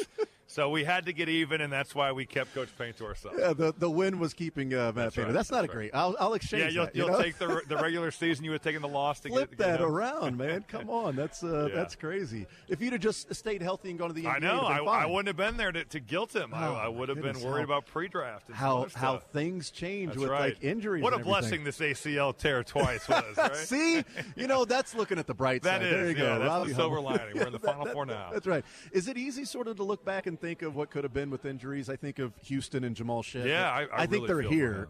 I agree. And that's just my opinion. I agree. I think UConn, Purdue, and Houston have been the three best teams all year long. I kind of felt like Houston UConn and Purdue had maybe been a step above. But agree. Houston, with the way they played in the Big 12, they would certainly have an argument as well. I think the hardest thing about my knee, and look, we were 22-3 when I got hurt. We had top 10 wins over West Virginia at home, who was a Final Four team with Deshaun Butler. We beat Tennessee on a neutral floor. They were top 10. They had a stacked team until some of those guys got kicked off. Tyler Smith, Wayne Chisholm, really good group there. We won at Michigan State. They had Kalen Lucas. They're a Final Four team. Draymond Green. And then we also won at Ohio State, who had Evan Turner. They were top 10. William Buford, John Diebler. So we were battle-tested. And the worst thing about it is that you look at it and you're just like, well, I don't know what would happen. If you lose, at least you got to play. Right. And that's why I'm sure Jamal Shedd feels this way as well. The hardest part is the unknown of saying we didn't even get a chance to do it because, fate has its way. And I know that losing to like a 16 seed is not ideal, but at least you got to play in the game. Yeah. At least you got to throw the ball up and go out there and play. Robbie Hummel's our guest. How would you guard Zach Edey? I've been asked this a couple times. Oh, really? Today. Never mind. All right. No. It's why it's been asked. It's a good question. I think I would play him straight up and shut the water off, try to shut the water off on everybody else. Now, it's hard because in pick and roll, Braden Smith is so good, and that's kind of been an added dynamic to this offense this year because you've got Edey rolling, and we saw it in the Tennessee game. They were so worried about Edey rolling to the rim that Purdue's guards just got uncontested layups. I think I would play him straight up in the post, though, and just not give up threes because you've got Gillis, who's 40-plus, Smith's 40-plus, Lawyer's 40-plus, Lance Jones is like 36. You've got so many guys that can shoot it. Cam Heide is 40-plus. It's just you're rolling the dice there. I thought the best team that I've seen guard them this year, I thought was Nebraska. I thought Fred Hoiberg's group in their win when they got Purdue in early January, the way that they forced Purdue to shoot all these three, like almost half their shots were from three. And Purdue can shoot them, but they want a high volume of twos for Edey, right? So I thought that they did the best job. They actually did double Edey, but they just kept the ball on the perimeter. I don't know. It's really a pick your poison. There's not a good answer. But I think what you've got to make sure of is that you're all on the same page. If you're going to double, everybody's got to be with it. If you're not doubling, everybody's got to understand what their job is. And at times that can be easier said than done with college kids. Do they get it done on Monday? Saturday, and then I think they get it done on Saturday. Saturday is a good matchup for them. The depth of NC State's front court is not there, and Edey gets everybody in foul trouble. So I would worry about that as a Wolfpack fan. UConn is a different beast, but it would be the game that we want. We've won it all year long, and Klingon versus Edey is a great matchup. I love what UConn runs. They are on the cutting edge of great offense here in college basketball.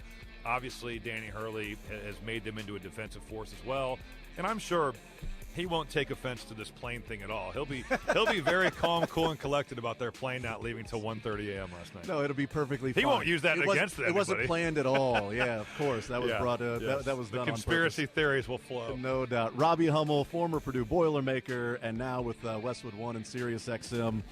Thank you so much for hanging out with us. Congratulations to the Boilermakers. And I'll work on the forgiveness of keeping Matt Painter at Purdue. Eventually I'll get there. It's the least I could do for you guys. So thanks for having me. Appreciate it. There's Robbie Hummel joining us here in the Zone. More Zone right after this.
Yeah. How great is that? We made a lot of history this year on the offensively. It is amazing. I mean this in all seriousness. I really like Antonio Pierce. He's been wonderful to talk to.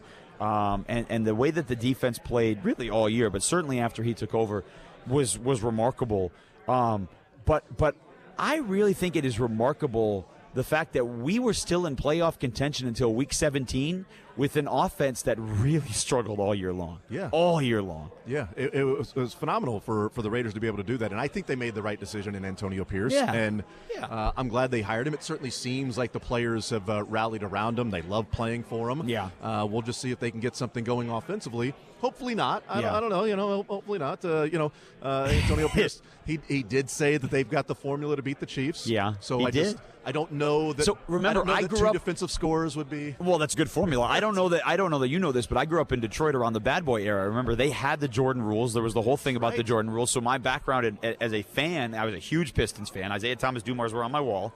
I wanted to be Vinnie Johnson, and so you get that whole thing. And so I'm big into the Jordan rules. Yeah. So if we're gonna go the Mahomes rule, I'm all in. I'm sold on that. It's Yeah. gonna be great. Well, it's gonna be awesome. Look, I know that they embrace it. I know that Max and Patrick have a rivalry on the field, a respect off the field. Yeah. And we do a bracket of sound where all the different sound bites we've played throughout the year, we then rank them 1 through 68, and they are connected to teams. So when a team wins, they move on.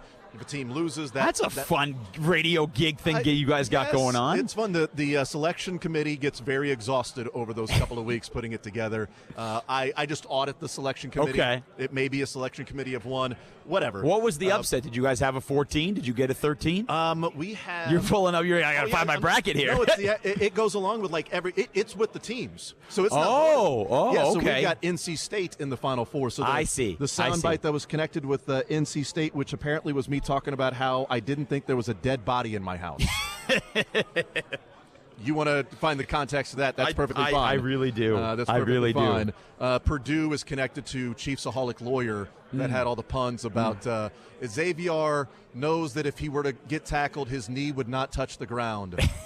That whole thing is in there. So, but one of them was Patrick Mahomes and Max Crosby. You woke up the wrong mother bleeper. Yeah. You woke up the wrong mother bleeper. Yeah. Because that came out last summer. Yeah. So that was that was connected to Houston. Okay. So if Houston were to win that soundbite got eliminated there. But it is a great sort of rivalry that's there, obviously with the Chiefs and Raiders. Yeah. But those guys on the field and how much they respect each other, but how much there seems to be a real dislike on the field of that competitive sort of Caitlin and Angel Reese. Yeah. Off the field, but on the field, on the court. I'll show you the ring finger, and I'll let you know that we're winning. Well, I mean, the Jordan rules has kind of made more of a thing just because of Antonio Pierce saying that right now with Mahomes. But the reality is that you don't get Jordan without the Pistons, right?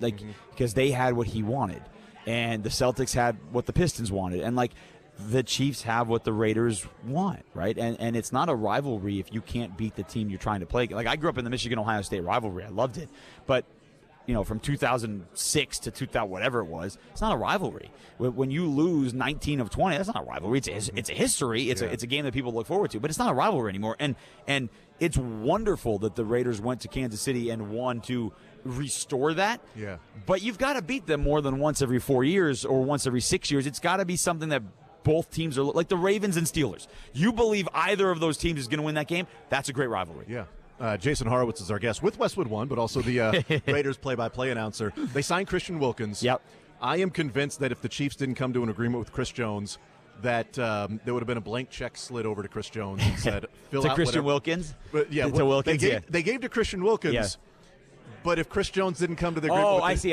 What I'm Yep. saying is, if Chris Jones, what they paid Christian Wilkins Yes. tells me that they would have given Chris Jones a blank Yeah. check and said, sign in whatever you want. Welcome to the Raiders. Well, so I'm a big believer. I think some people have the philosophy that, and this isn't a Tom Telesco thing. This is just a football fan thing. Yeah. That hey, you've got money spent here. You've got to have great players here. If you dominate in one area, that makes everybody else great, right? Max Crosby makes the rest of the defensive line great. It makes the secondary better, and vice versa. So if you have, assuming those guys stay healthy, if you have those two dominant players together, and if Tyree Wilson becomes what they hoped he was as the number 7 overall pick, that's going to be hard to stop by anybody, and it's going to make the secondary, the whole thing. So they're building from the front back, and I think it's a great way to go. Jason Horowitz is our guest. Let's talk about the basketball coming up this week. And you hear him on Westwood Max Crosby loves basketball. That's right. Who is Max Crosby rooting for here? Gardner Minshew. Who's he pulling for this weekend? I don't know. Antonio Pierce. Who's he got? But this feels like, we were just talking with Kevin Kugler, and man, it feels like there is just this collision course of UConn and Purdue. Yeah, it feels that way. While NC State and Alabama have a say in that, but I don't remember the last time there was a Final Four to where two teams on the other side, you felt like, let's just assume that's going to be Monday's matchup. Yeah. If that happens, we have a feature that we're going to run for Monday night in the championship. It's going to be the history of the ones versus ones in the title game, which, at least from expansion 85 on, is it's a good amount, but it's not as often as you think, right? Yeah. You go through a tournament, you think you've got ones and twos, and you get ones and twos, but it would only be the 9th time since 85 that you have one versus one, and they're all classics. It's the Weber game, it's Duke UConn in 99, it's Illinois and UNC, it's in 90, KU Memphis and Chalmers shot. Yeah. So you got all these classic and great games, and with the exception of Baylor Gonzaga in the bubble, but there were so many variables for that. And so I think a lot of people assume if we get Purdue and UConn, we're going to have a classic. And you've got Edey and Klingon. How great would that be? It's like back in the day when you had someone trying to guard Shaq. And until you get someone his size to actually go against him, Olajuwon Ewing, like that type of thing. And hopefully they would come up with that. Yeah. Jason Horowitz, Westwood One, Raiders play-by-play announcer. Jason, thank you for stopping by as always. I appreciate it. Love it. Love the coverage as well. You and Doug Gottlieb do a great job in the studio, so thank you for that. And sometimes we wear shoes. Yeah, behind the scenes, sometimes we're wearing shoes. But why? Well, he comes into the building without shoes. I don't really know why. I saw him walking around. He was just wearing sweatpants and a T-shirt walking around here. A lot of people are dressed up. I'm wearing my regular, radio guy uniform. It's Phoenix. It was 90 degrees yesterday. Why are you dressed up? I know. That's true. And you live in Vegas, so you're used to. Well, I still live in Jersey. Actually. Oh, do you really? Yeah, I still live in New Jersey. They have not required me to move out to Vegas. That's nice. So, yeah, it's been wonderful. That's nice. I know we're they haven't rivals. Required the A's to move out there either. Well, that's true too. I know we're rivals. The organization, Kansas City, I realized, was at the bottom end of the players' organization. The Raiders were at the top end, with the exception of coaching, and now that's changed, right? Because it was with Josh McDaniels. The organization has treated me to the tens. It's been unbelievable. That's awesome. They have wonderful to work for. Awesome. I'm happy for you. Thank you. Absolutely. Appreciate it. Jason Horowitz, our guest. We'll take a timeout. We'll come back, continue rolling. More Zone right after this.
here broadcasting from Radio Row. Thank you to Westwood One as we got the games for you tonight in Cleveland with the women in action, and tomorrow here in Phoenix with the men in action. Talking to a man who's had a fun tournament. A part of it will certainly be a part of the one shining moment.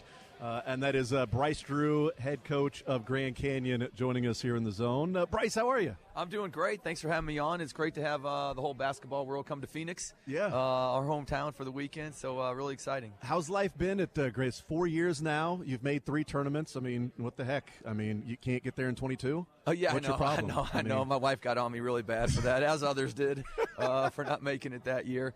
But, we're really thankful. It's a blessing every year to go to the tournament. 3 out of 4 years is really special. This year had a great group of guys. Gave a great effort, and just really proud of what they did. How much do you guys take from the previous experience, the previous trips there? And I know there were a number of transfers and getting guys on the same page, but, you play in the tournament last year, and then you show up this year, and you have the success you have in the first round.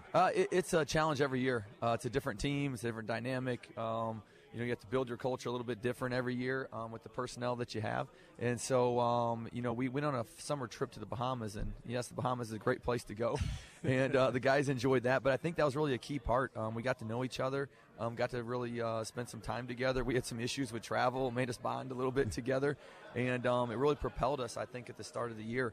But I think the dynamic of the fit with the portal and the transfers is really key, and that was really vital to helping us this year. How do you find that outside of just the talent of guys? I mean, because it doesn't seem like there's a lot of time of in the portal recruiting and getting them, as opposed to high school. You get junior year, senior, you get a little more time maybe to get to know them. Yeah, I'd love to say there's a formula. I'm sure every coach in the country would love to have a formula that they know is going to work, but the reality is they are kids, and you do as much research background, working them out on visits, whatever you can do to get a great evaluation and make a great decision. But at the end of the day, some work out, some don't. Yeah. And you just hope that more work out than don't.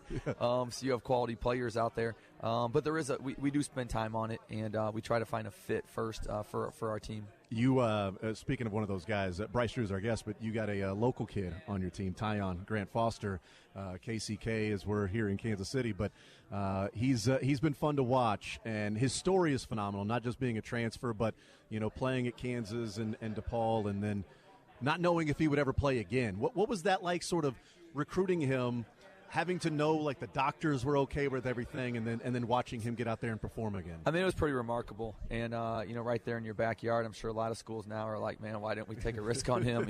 After the medical condition. But went to Kansas, went to DePaul, and played half and collapsed in the locker room. It's an unbelievable story. Yeah. And what I was amazed at is he came back, he averaged 20 a game for us, led us to the second round of the NCAA tournament. And what's so amazing is he never flinched. And I had a heart condition growing up, and like mentally it plays with you a little bit. Like he never showed one sign of weakness, one sign of fear, one sign of ever worrying about his condition. And he just took off from day one, not playing in 2 years. He had, I think, 20-some. And then he had like 30, I think, in our like third or fourth game. I mean, it was amazing, what he did. And now, he's got a great chance to get drafted. And, he's a local product. Hopefully we got another KC kid in the NBA here in a few months. Well, I mean, could you see that in practice, that he was going to be able to start that quick to get back, that okay, this guy's transition, when the games start, when the lights come on again, he'll be just fine? We thought consistency might be an issue. We thought he might have some really good games, some not some good games, and he was really one of our most consistent players all year. He scored the ball, pretty much all year. Yeah. I would say the first month there, and we played our games in the Bahamas, there was some rust there because he hadn't played, but once season started in November, he just took off. Bryce Drew is our guest, head coach of Grand Canyon. How long did it take you to get used to the student section, Grand Canyon? Because that's part of, we talk about Grand Canyon, it's like, okay, the students, the atmosphere, even at the NCAA tournament, the crowd that was there. I mean, it's remarkable what they do. Yeah, I got a lot of texts from friends in Phoenix. Some of them, when I got the job, and they're like, man, you better get ready for the Havocs, give me all this advice. And we had COVID the first year, so you really didn't get a true experience. Yeah. But the last couple years has just been phenomenal. It's kind of like, for most schools when they play their rival team, and they sell out and everyone's going nuts. They get that once or twice a year. We get that 16 times every single home game, and so it's pretty remarkable, and it's great from a coaching standpoint because your motivation doesn't have to be as great. If a player can't get motivated with a sold out crowd and them yelling at the top of their lungs for 2 hours straight, probably shouldn't be playing basketball. So it's just an awesome experience, and our players love it. How does that happen? Is that organic, that it just grows in that, and now it's the culture that if you're going to be a student at Grand Canyon, you're going to be a part of this? How does that happen from a team and a university that starts and is starting a basketball program to now? Yeah. I mean, the student section, it's like they've been, it's like Grand Canyon's been around for 40 and 50 years. Yeah, no football helps. So no football. So, basketball, the big events, homecomings, everything's around basketball. And I think our students have really bought in. This has been a process. Like, we have students that help run the whole group, and they're like, it's like they're positioned to, hey, let's get rowdy, let's get people. I think we opened up the registration, and you have to pay like, I don't know, $65 or something. You get a T-shirt, and you can get like an official membership of the Havocs. I want to say it sold out in like 30 minutes last year. Like, what is it, 2,500 students or something. So it's really cool. And so it's pretty much it's we've made it just like a football homecoming game at some schools. Right. You do this time where you can join the Havocs, and kids pay and they get their stuff, and 30 minutes is sold out, and there's our Havoc group. Yeah, that's amazing. Bryce Drew is our guest, head coach at Grand Canyon. I want to take you back, if we can, in your time at Vanderbilt, because it's not probably not a positive position to be in that, at Mizzou, Dennis Gates had a season in which he couldn't win a game. You've been through that. I've talked about it at the time that I'm like, well, they're making a mistake by firing Bryce Drew. Well, thank you. You've got injuries, and he's going to go somewhere and be successful. So thank you for not making me look stupid. And but Dennis Gates, there's some questions around that at Mizzou of, okay, do they move on from an 0-18 season? That's difficult. How can you, if things would have stayed at Vandy, how can you come back from that? Is it easy? Is it tough to sort of put that behind you and go continue in an SEC season? Yeah, I know Dennis. I have no doubt he's going to have a great year next year. We're all such high-level competitors, and I think, when you get kicked down or things don't go how you want, man, it really makes you even more determined to change it and make it right the next year. And that was one of my biggest regrets. I didn't get year 4 to really show what we could do. And not to mention we did have 4 NBA players coming back on that roster. Yeah. So we'd have been pretty good. But there's no doubt Missouri is going to be much better next year.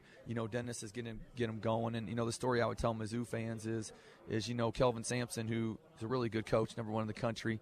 His third year at Washington State was 1-17 in league and won 8 total games that year. They gave him year 4, they gave him year 5, and the rest is history for Kelvin Sampson. So it shows, that you can bounce because Kelvin's one of the best coaches in the game, and he did it. Garland would have helped that year, too. Just a little bit. Just a little bit. Actually saw him last night. They were in town playing the Suns. Oh, nice. And, we were undefeated, about to get ranked when he went out. So so he's the boy that definitely changed our life. Yeah, for sure. Bryce Drew is our guest. Do you guys have the Pacer play in your playbook if need be? We don't. I could definitely draw it up if we needed it. We have some other ones, but, man, I got to get it back. But it's so personnel-based. Like, you got to have a thrower. You got to have a guy named Bryce Drew? Well, no, you don't need that part. But the other 2 parts are really key. But, yeah, we might add it in the future. Yeah, it's amazing. I can't believe you don't have that play. I know. Come on. It's one of the most famous plays in NCAA tournament history is you. Well, we might have to put it in next year. Maybe we'll call it Casey. How about that? There you go. There you go. Absolutely. Call it Mahomes or something. Yeah, there you go. Not Pacer. Do you ever look back and think, like, man, that shot, that play, with being around your dad, and then now sort of your life, your brother's life, and everything is, I'm not saying that play led to that, but just how amazing that is that we still see it to this day. Yeah, I know it's definitely a blessing. We were at the Holiday Inn, I remember, in Oklahoma City, and our players were so fired up. We went back to the hotel, and they actually showed the highlight on ESPN. And it was like the greatest thing. Like, they're actually showing our highlight on ESPN. Little did we know that years later they'd be showing that clip. And so it's really cool. It was a great group, especially time with my dad and my brother. So special moment. Does your brother ever come around and tap the ring when he's around you or anything like that? Does that ever happen?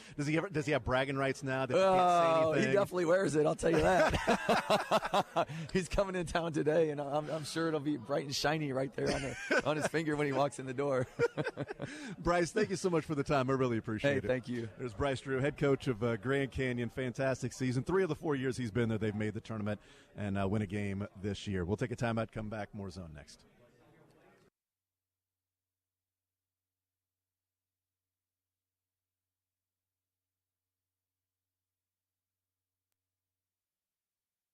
I'm grabbing a little bite to eat, and it reminds me of the fact that Guaranteed Foods is so good to me and my family. I've told you about my friends over at Guaranteed Foods, Tom Williams.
All right, we continue right here on Sports Radio 810 WHB. Jason Anderson with you. We are hanging out here at Radio Row in Phoenix. Thanks to Westwood One. They do a great job of putting everything on and having us down here and hosting us, and we appreciate that. And joining us now, head coach of BYU, the Cougars, Mark Pope, here with us on the show. Mark, how are you, sir? I'm great, man. I'm so jealous of your voice. I'm listening to you. Really? You got these deep tones, and I'm like, oh, if I could have that voice, I would go next level. Well, I'm jealous of playing and winning a national championship at Kentucky and coaching at BYU. There's a lot of things that people are probably jealous of as well. You're here with Coaches versus Cancer and everything, which is always a cool deal. And you see so many of these different coaches that have that sort of passion for it. And you being one of those as well. Listen, this Coaches versus Cancer is one of the great things that comes from college basketball. It's an incredible organization. It's done a ton of good work. We're so grateful for the people that make a huge effort in there. We're grateful for it. It's become like a seamless theme with everything in college basketball, and it makes a difference. We're all fighting the same fight, and so we're grateful for everybody that's contributing to the cause. Yeah, very cool. How was your first year in the Big 12? There was questions about what the newcomers would look like, and Houston wins it, and would probably be here if it wasn't for the unfortunate injury. And you guys go and have the 5 seed in the tournament. So did you impress maybe yourself of what you guys think you could do, or how was your expectation before versus after?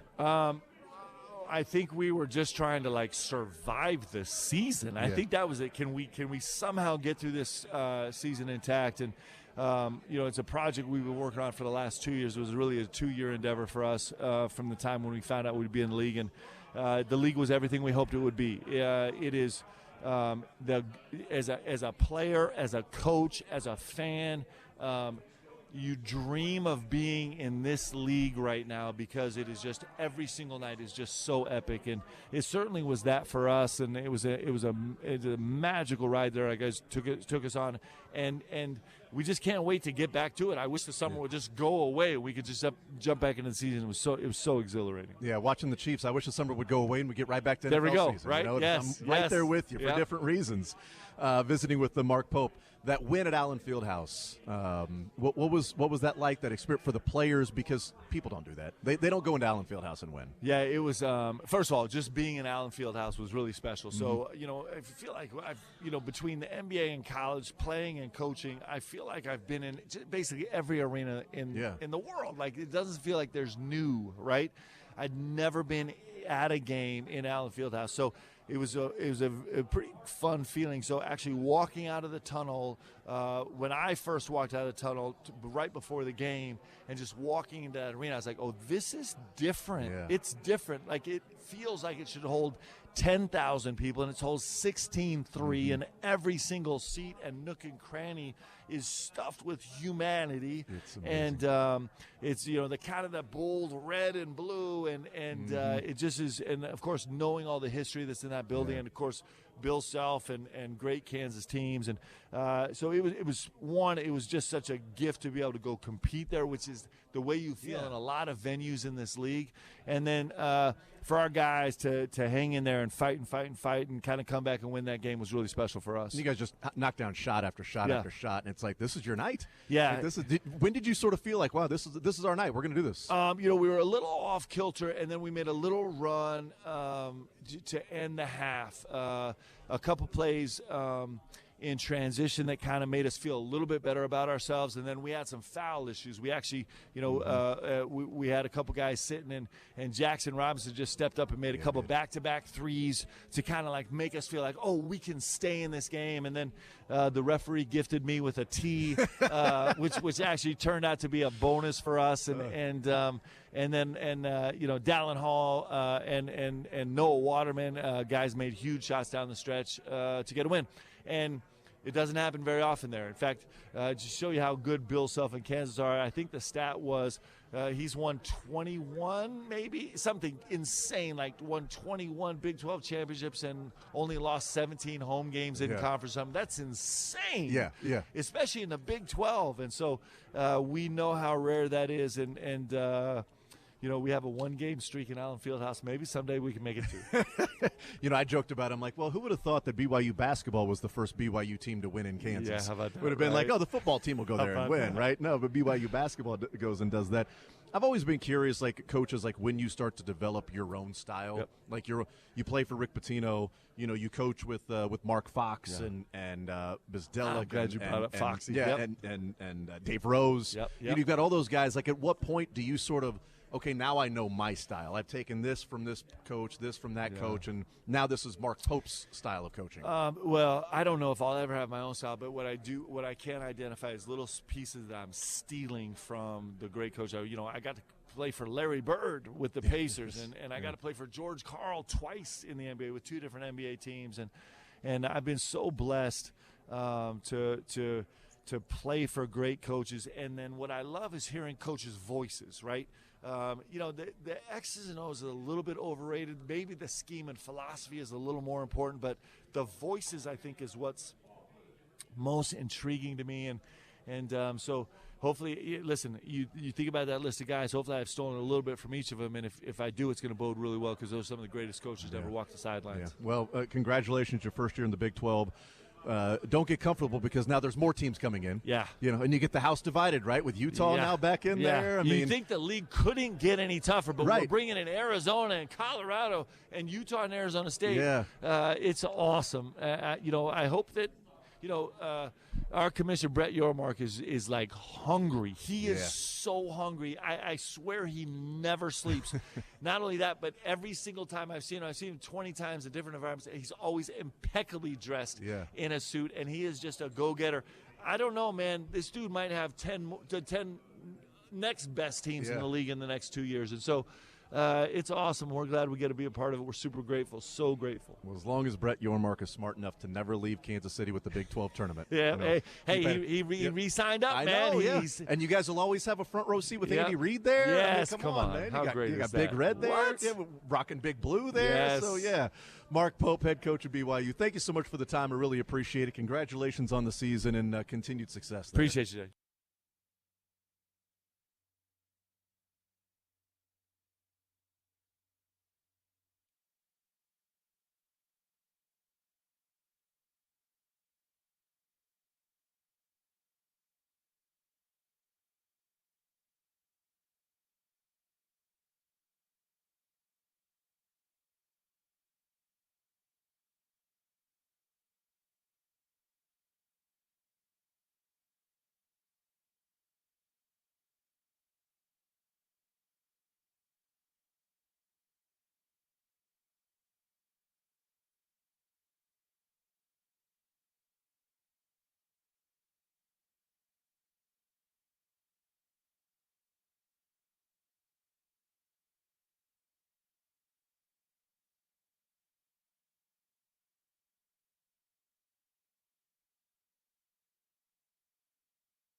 All right, we'll continue right here on Sports Radio 810 WHB. Jason Anderson with you on this Friday edition of the show. Coming up tonight, you hear right here on Sports Radio 810 the women's Final Four in Cleveland.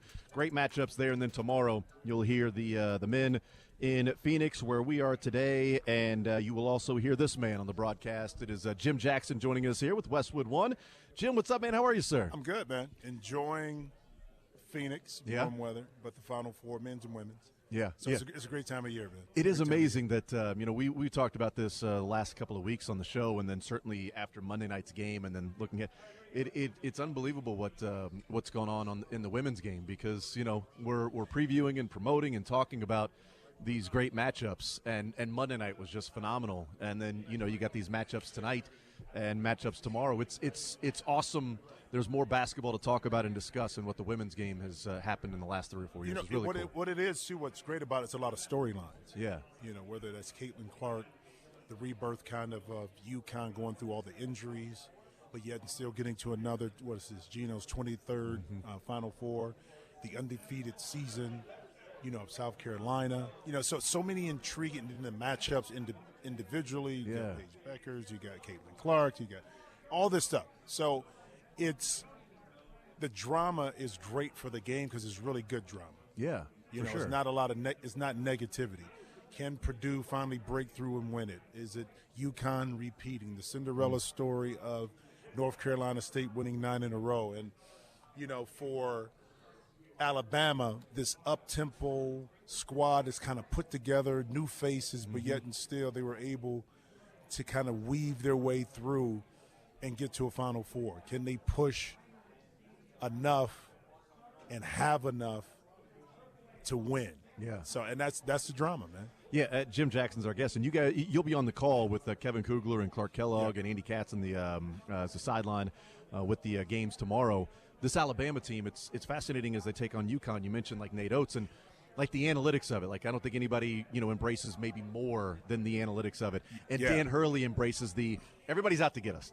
Everybody, it's us against the world. Like that matchup's going to be fun. Obviously, the other side we can get into in a little bit, but that matchup of Alabama, the analytics versus Dan Hurley, and everybody hates us. Nobody believes in us. Yeah, no, it's weird too because you got to figure out ways to motivate the team. But I think from Dan's perspective, it's about the respect side of it.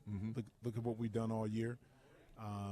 We're a program that prides itself on playing extremely hard, playing together as a team, highly IQ kind of team, not one-dimensional. Yes, we won it last year, but this is a different scenario, and we have to prove that. And on the other end of it is Alabama, new faces, but embracing the three ball and pace, space, get up and down. Can they speed up UConn? Can they knock in the number of threes that they're going to be necessary to kind of deflate that imposing defense? All these intriguing storylines. Do we play zone? Do we play man? Do we push it down? Do we stay out of foul? All this stuff is, at this point, you've prepared yourself for whatever can come, but you still don't know. It's still the unknown because these are two programs that haven't played each other. Yeah, we're visiting with Jim Jackson. As a Big Ten guy, do you find yourself rooting for Purdue? Is there any rooting interest left in that for you from your time at Ohio State? Well, it's a little bit different because I've known Matt. We played against each other when he was at Purdue. It's amazing. Coach Gene Cady, who was his predecessor, he is a really good friend of mine. I had one of my childhood friends grew up and played at Purdue. I've covered them since the Big Ten Network days. Yeah. So it is a little bit more nostalgia and feeling there. And I love the fact that he was able to kind of erase the narrative a little bit in regards to losing and not being able to get over the hump. And he's been able to do that. So for me, I do have a little bit of that. Yeah. But I love that each team has a different story that you can hold on to. Yeah. No, it's fascinating.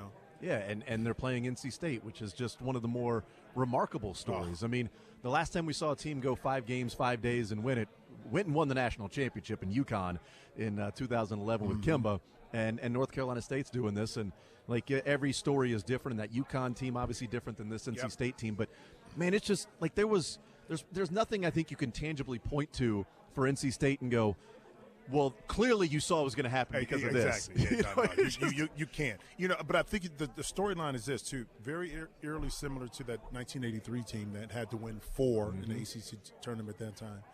Ultimately go up against Phi Slamma Jam and the Houston Cougars, but yet and still is a miracle. And they were able how Kevin Keatts was able to galvanize his young men to focus one game at a time with his job on the line. Yeah. Okay, so it's different pressures within that. Not just the young men, maybe this is the last game that you'll play, you won't get there. But it was he and his coaching staff with questions that had needed to be answered. So it was a lot of things riding on them, not just winning the ACC tournament, but getting to March. And now once they were in, it was like, oh, hold up. Now we're in. Yeah. And we might as well make a run out of this. And that's, I think, that in itself of how that group was able to really focus in is the beauty of basketball. And if there's any team that can take the nobody believes in us. Oh, yeah, well, of course. They're North the Carolina team. State, of course. Because I haven't believed them in any step along the way. It's like, well, the other team's going to, all right, the ride's over now. The ride's over now. All right, the ride's over now. You know what, they're still on it. You know what's interesting is that they don't have the pressure. Mm-hmm. Alabama doesn't have it as much as UConn and Purdue, but it's still some there because they were one of the top teams in the country all year. Yeah. North Carolina State doesn't have anything.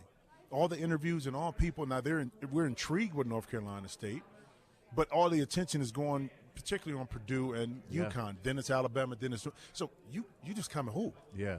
Devise a game plan, you play your game, and then you put pressure on your opponent to have to beat you. Because if they can hang around, the pressure mounts up on the team that was supposed to win, not the team that wasn't supposed to be there. Yeah. And that's the beauty of it. Jim Jackson is our guest. He'll be on the call with Westwood One color analyst. We talked to Dan Munson yesterday, and one of the things that he was talking about is just sort of chemistry and players. And you look at the transfer portal and things happen, and it's sort of you never sort of know what type of player you may get. You may think you're getting a really good player, but then making those guys sort of how do you get them to play together, get that cohesion, that chemistry. And that's one of the things that's impressive about Nate Oates and Alabama is they brought a number of guys in, and they're in the Final Four. You've got, NC State that has a number of players that have played there, a couple of years together. UConn replenishes with the transfer portal. And we looked at it and was like, all right, Marquette and Houston have built from, like, freshmen. And it was going to be this matchup of Houston and Marquette of, see, look, this is the way to build your team. Exactly. And then it was going to be UConn and Illinois of, see, this is the transfers. This is how you build a team. And it's just fascinating in this day and age. Like, you can do it multiple ways, but it's ultimately finding that mix and that those puzzle pieces to fit together to go and play, because everybody's got talent at this level. Everybody's got talent.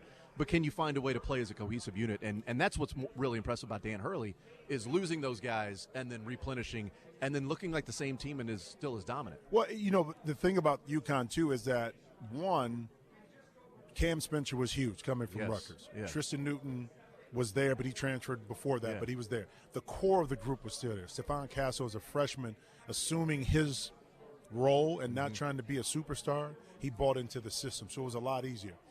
The thing that coaches you talked to before about getting transfers, I don't mind a young man sitting out because they have to get accustomed and acclimated to who we are as a program.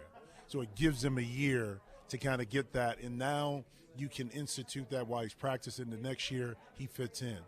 That's changed. Yeah. Because with a transfer portal, the numbers may say one thing, but how he or she is able to integrate her game or their game with the new players, numbers can't tell you that. Yeah. Personalities are a lot different than numbers. And the best coaches that understand that it's not a numbers thing, it's a personality thing. The transition of having fresh new faces. Look what Rick Pitino had to do with St. John's, 11 new players. Yeah. Okay? That's not easy because each of these individuals come from a different program and their responsibilities and roles were different. So now they have to buy into what their new role is, which is extremely difficult. And how you coach them is different.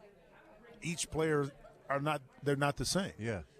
So that's the challenge, but then that's the beauty of being able to accomplish what these teams have by using the portal, having young men play together, and ultimately get into a Final Four. Would you have played all 3 years at Ohio State if the portal was there?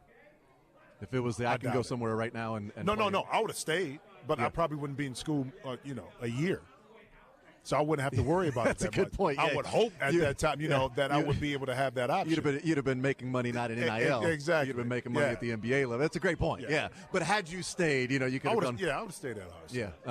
Yeah. Does it get better at the Final Four than 2014 and 15 with covering it and your son being there? And it was unbelievable. Yeah. I mean, the professional side, but then the father side. Yeah. The real quick story is that the first time the Final Four, when he missed the game-tying shot against Kentucky. After Aaron Harrison hit that he hit that shot, right? Yeah. I had to interview him after the game. Yeah. But it was awesome because the raw emotions, I understand them. But it was the professional side that you had to do. So as a father, I'm watching my son perform, which is nerve-wracking, but the basketball player understands the game and how the game has to be played. Mm-hmm. So that unique combination gave me a little different insight during those Final Four runs. Yeah. And the thing I hated about it was he hangs it over my head and said, Dad, you were great in college. You had all this player of the year. You never been to a Final Four. And I've been to two. And I've been to a natty. And, so. I played in a national played in the championship natty. game. That's right. And people think you were part of the Fab Five. That's so. right. Yeah, I'm like, no, that's Ray Jackson. Ray Jackson. I'm Jim Yeah, Jackson. I played at Ohio State, not Michigan. Yeah. Jim Jackson, you'll hear him on the call tomorrow with Westwood One. Thank you so much for the time, man. I really appreciate it. Enjoy it. Absolutely. There's Jim Jackson. He'll be with Clark Kellogg as an analyst, Kevin Kugler on the play-by-play, Andy Katz on the sideline. We'll take a timeout. We'll come back. More Zone next.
since 1958.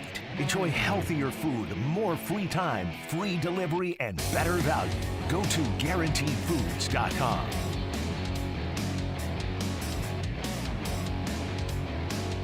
All right, we'll continue right here on Sports Radio 810 WHB. Jason Anderson with you. Dylan Michaels. We head up until 2 o'clock. One more hour here in the show. It's been jam-packed already. We will talk with PJ Carlesimo.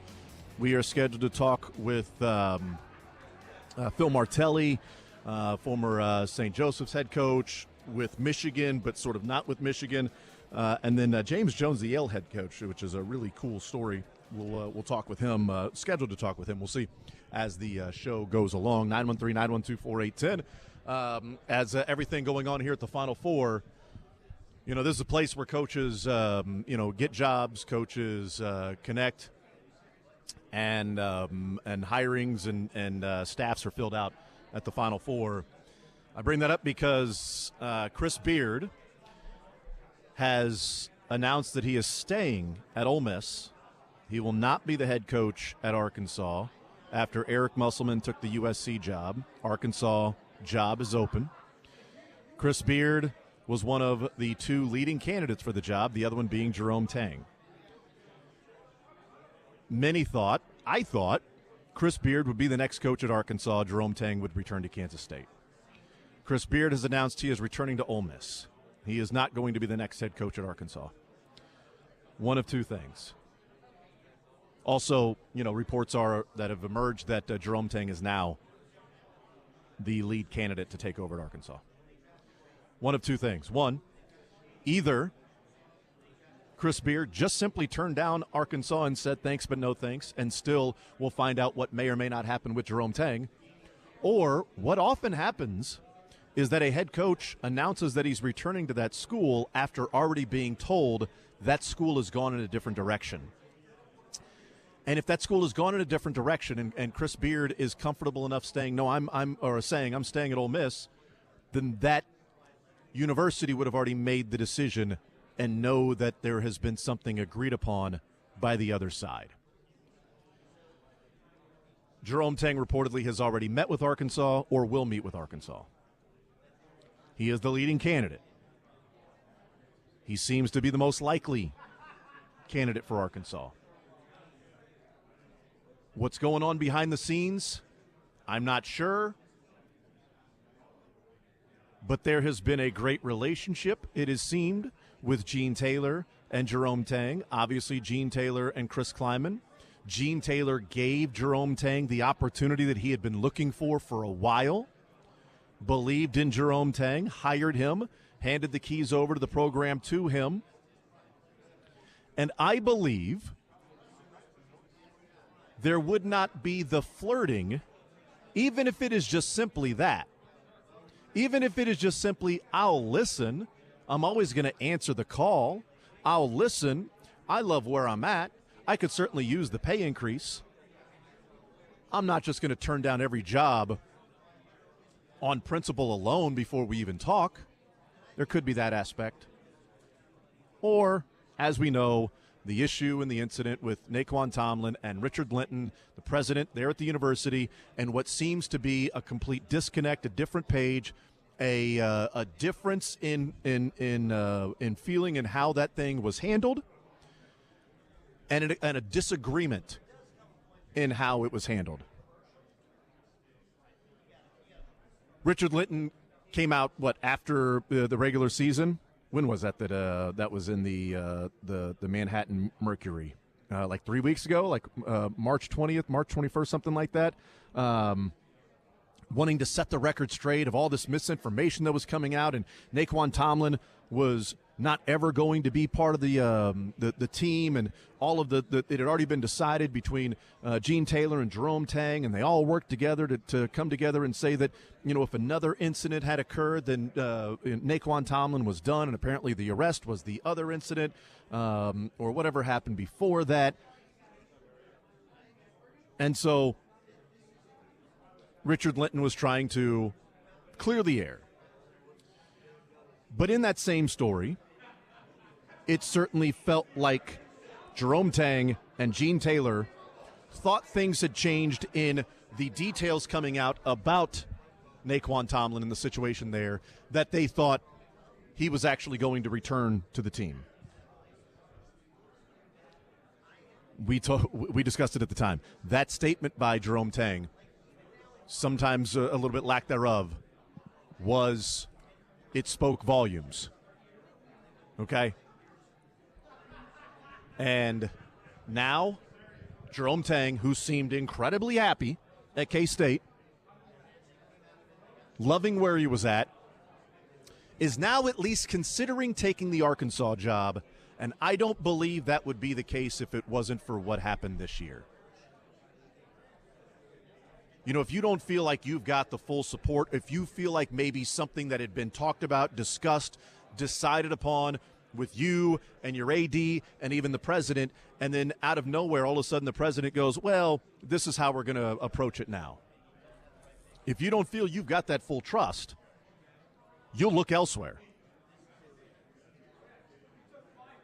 I hope he returns to Kansas State. I do. I'm a fan of Jerome Tang. And we just talked to Tyler Perry earlier today. I would love to have asked him about this, but Tyler Perry talking about why he chose Kansas State was because of Jerome Tang, who he was, how he treated people around the facilities, how he treated people behind the scenes, his staff, the support staff that you don't see on a day-to-day basis, things like that, is why he wanted to play for Jerome Tang. The whole reason he went to Kansas State. It's hard to find. And look, there's going to be a guy walking around here on Radio Row later this afternoon. We're going to be, well done here, but it's going to be at 8 o'clock Central Time when he's going to be here at Radio Row. But Bruce Weber is a guy that blamed everybody but himself as to why the struggles were happening at K-State. And Jerome Tang came in there and said, bleep that. This can be done. Manhattan, it can be done. K-State, it can be done. The fan base is passionate. You can recruit there. You can win there. And he proved it. And he had guys improve and go to an Elite Eight and be on the cusp of a Final Four, like right there, almost making that Final Four. And a year later, it did not go the way that they had hoped. They had struggles throughout the season. Again, as I've talked about, Naquan Tomlin makes a huge difference on that team. And if Naquan Tomlin was not expected to be on the team, I think Jerome Tang would have found somebody else in the transfer portal for that. But you didn't really have that opportunity because things happened on the fly. Things happened live as it was taking place with Jerome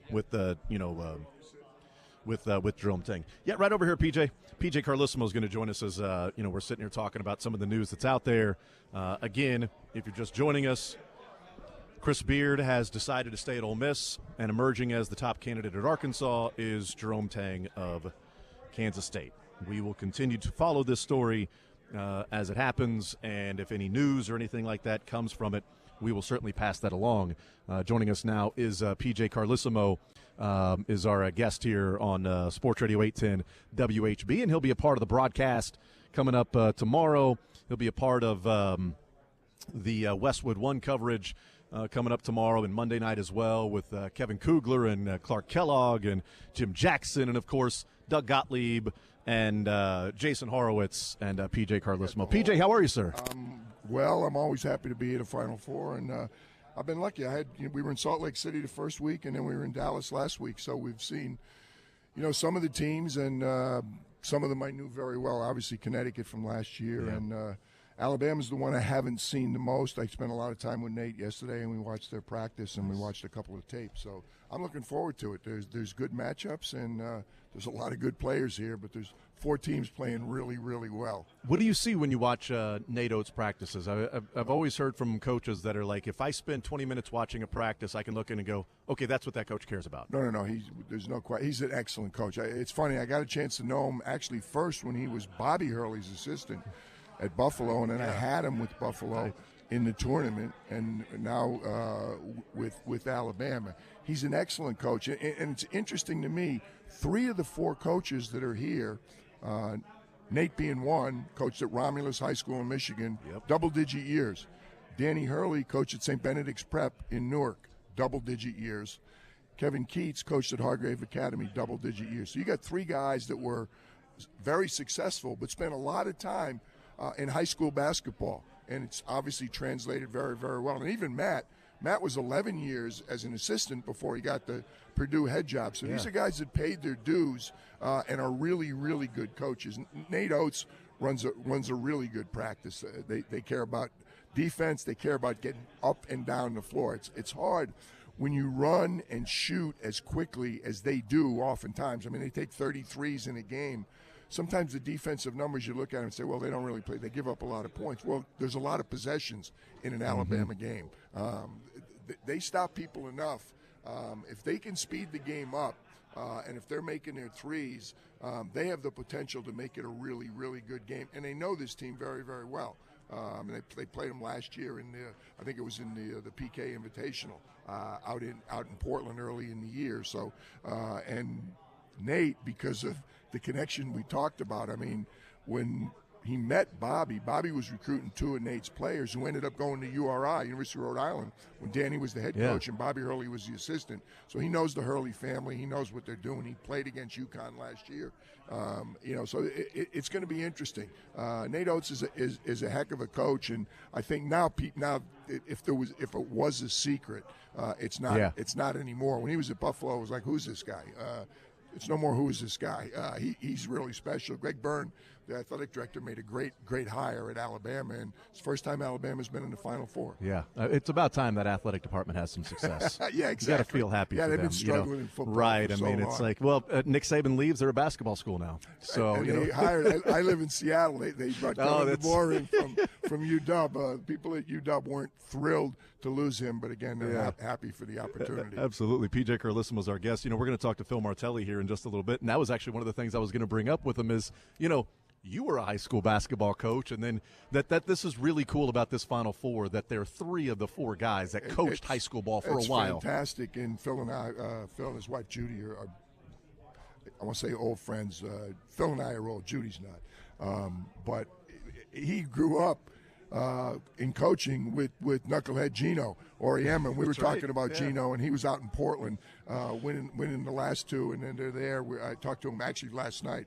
He was having dinner with Mike Fratello in Cleveland, getting ready for the game tonight. So this Philly connection, these guys that grew up in high school basketball in the Philadelphia area, it's great. It's great to see. PJ Carlissimo is our guest. Is there can Alabama compete with? And compete seems like it's a very vague and simplistic word, but UConn has been this just juggernaut throughout the tournament. In the 10 games they've played, winning by an average of 23 points.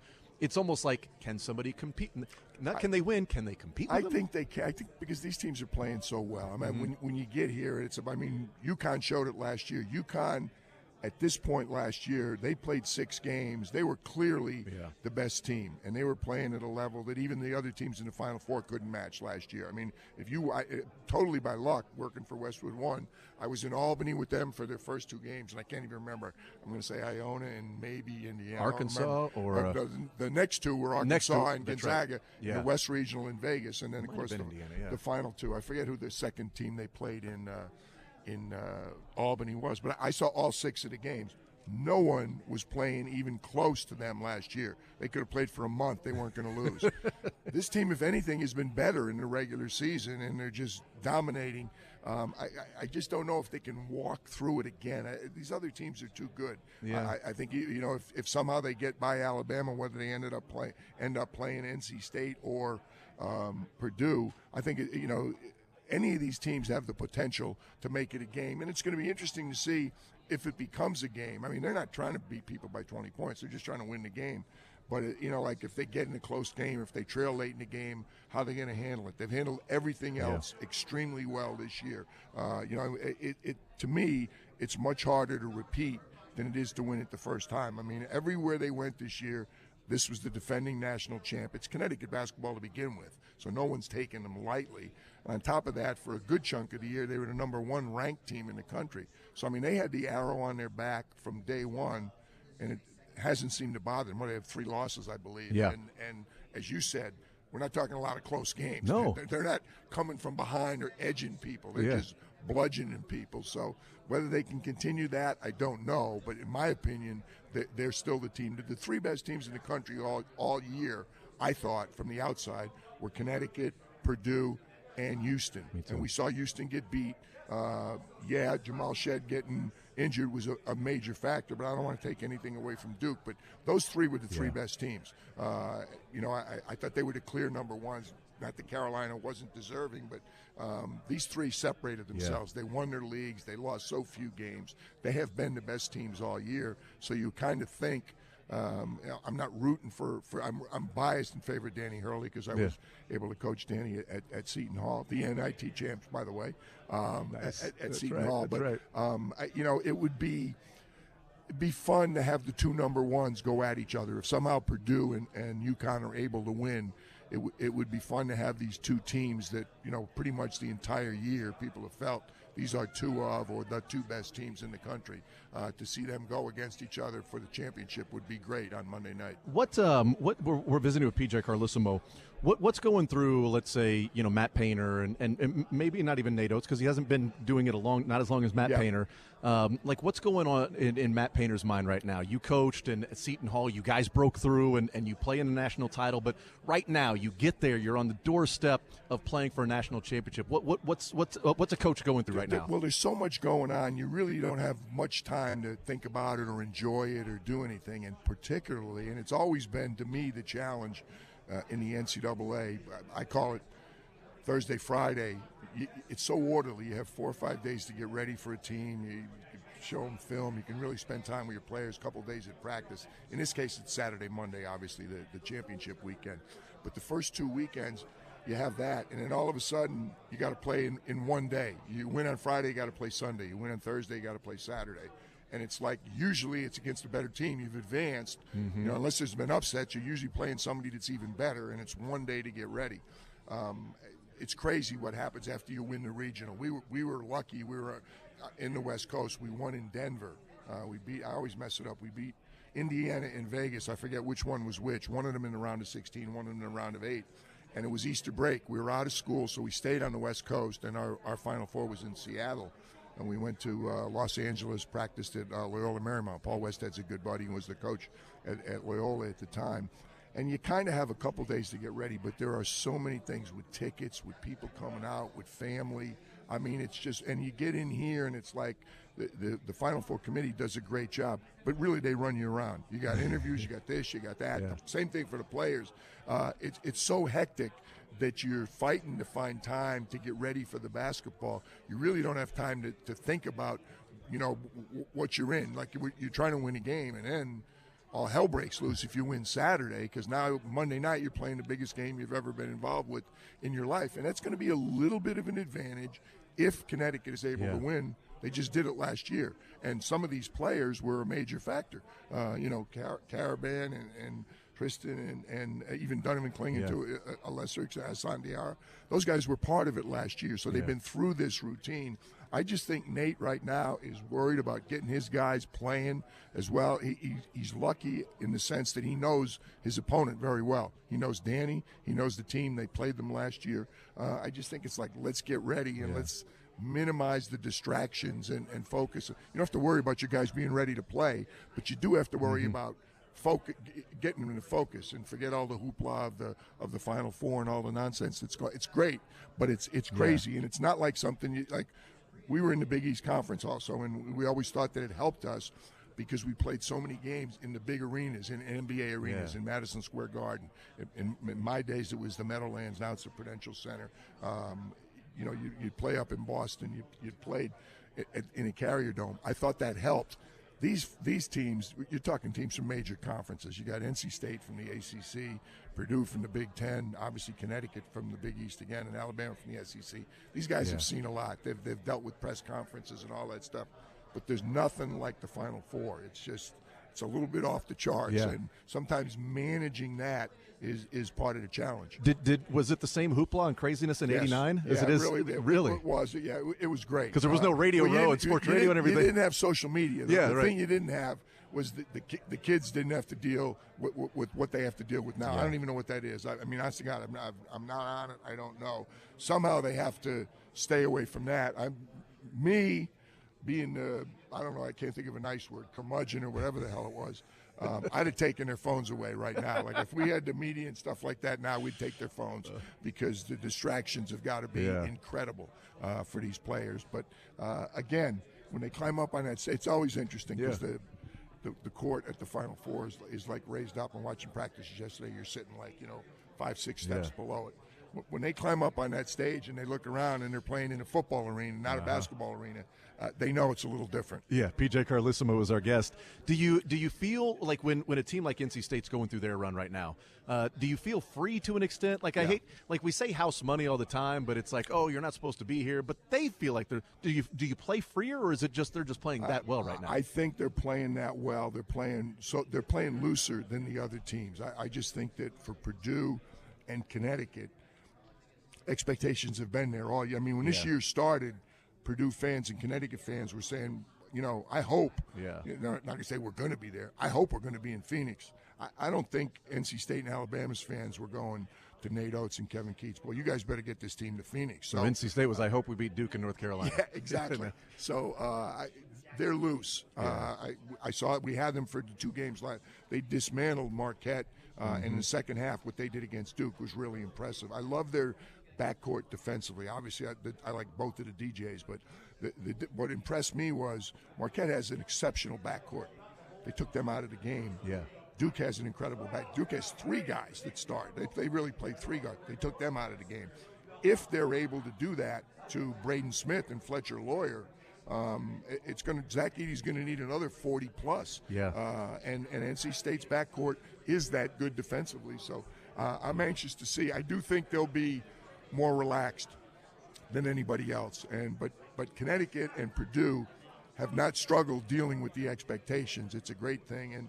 And Nate's team, I think, snuck up on some. I think they believed how good they were. Yeah.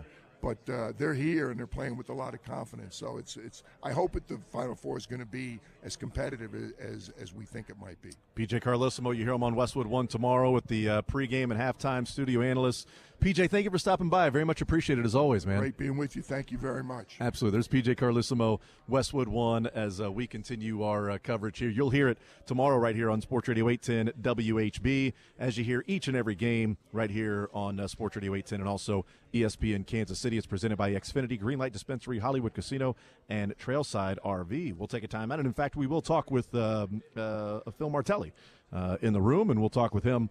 And actually, one of the things I wanted to bring up with Phil Martelli was the coaches that are coaching in high school, and he was a high school coach as well. So we'll take a time out. We'll come back. More Zone next.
on. Joining us now with American Cancer Society Coaches versus Cancer, Phil Martelli joining us here in the zone. Phil, how are you? I'm doing terrific. Well, I appreciate it. You've been, how long now you've been connected with Coaches versus Cancer? Wow, that's a really good question. I'm thinking it's in the vicinity of 25 years. Wow. We started a chapter in Philadelphia. I always tell this story. We had our first event was the day after Selection Sunday. We had it at an Applebee's. Hopefully they're a sponsor of yours so we can. It's all good, yeah. If not, then they should be. That's right. All right, come on. I don't know what you're waiting on, Applebee's. Yes. Let's go. You got the endorsement from Phil Martelli. What more do you want? Okay, he's in your neighborhood. Right. We had 32 people at that first breakfast, and we got up there, talked about the brackets, and then it grew and it grew and it grew, and there's a breakfast and there's a gala, and there's a golf tournament, there's a preseason luncheon, all with this intent. It's not to beat cancer. It's to crush cancer. Yeah. Cancer's a bully. It doesn't discriminate against anybody. It doesn't discriminate. It doesn't go to Kansas and do one thing and Philadelphia do something different. It tries to destroy lives. So in my thinking, cancer's a bully on the schoolyard, and anybody that's ever met a bully on a schoolyard, if you hit them in the middle of their head, they don't come back. They run scared. So you have to crush cancer. You have to put the American Cancer Society and the people that work for Coaches versus Cancer, put them on an unemployment line and let them get a job. But let's celebrate this idea of crushing cancer. So in Philadelphia, it's important to coach your team, it's important to recruit your team, and it's important to touch people's lives. Yeah. And this was the path. Coaches versus Cancer was the path that I chose when I was in Philadelphia. Phil Martelli is our guest, and people remember you from St. Joe's. You were with Michigan this year as well.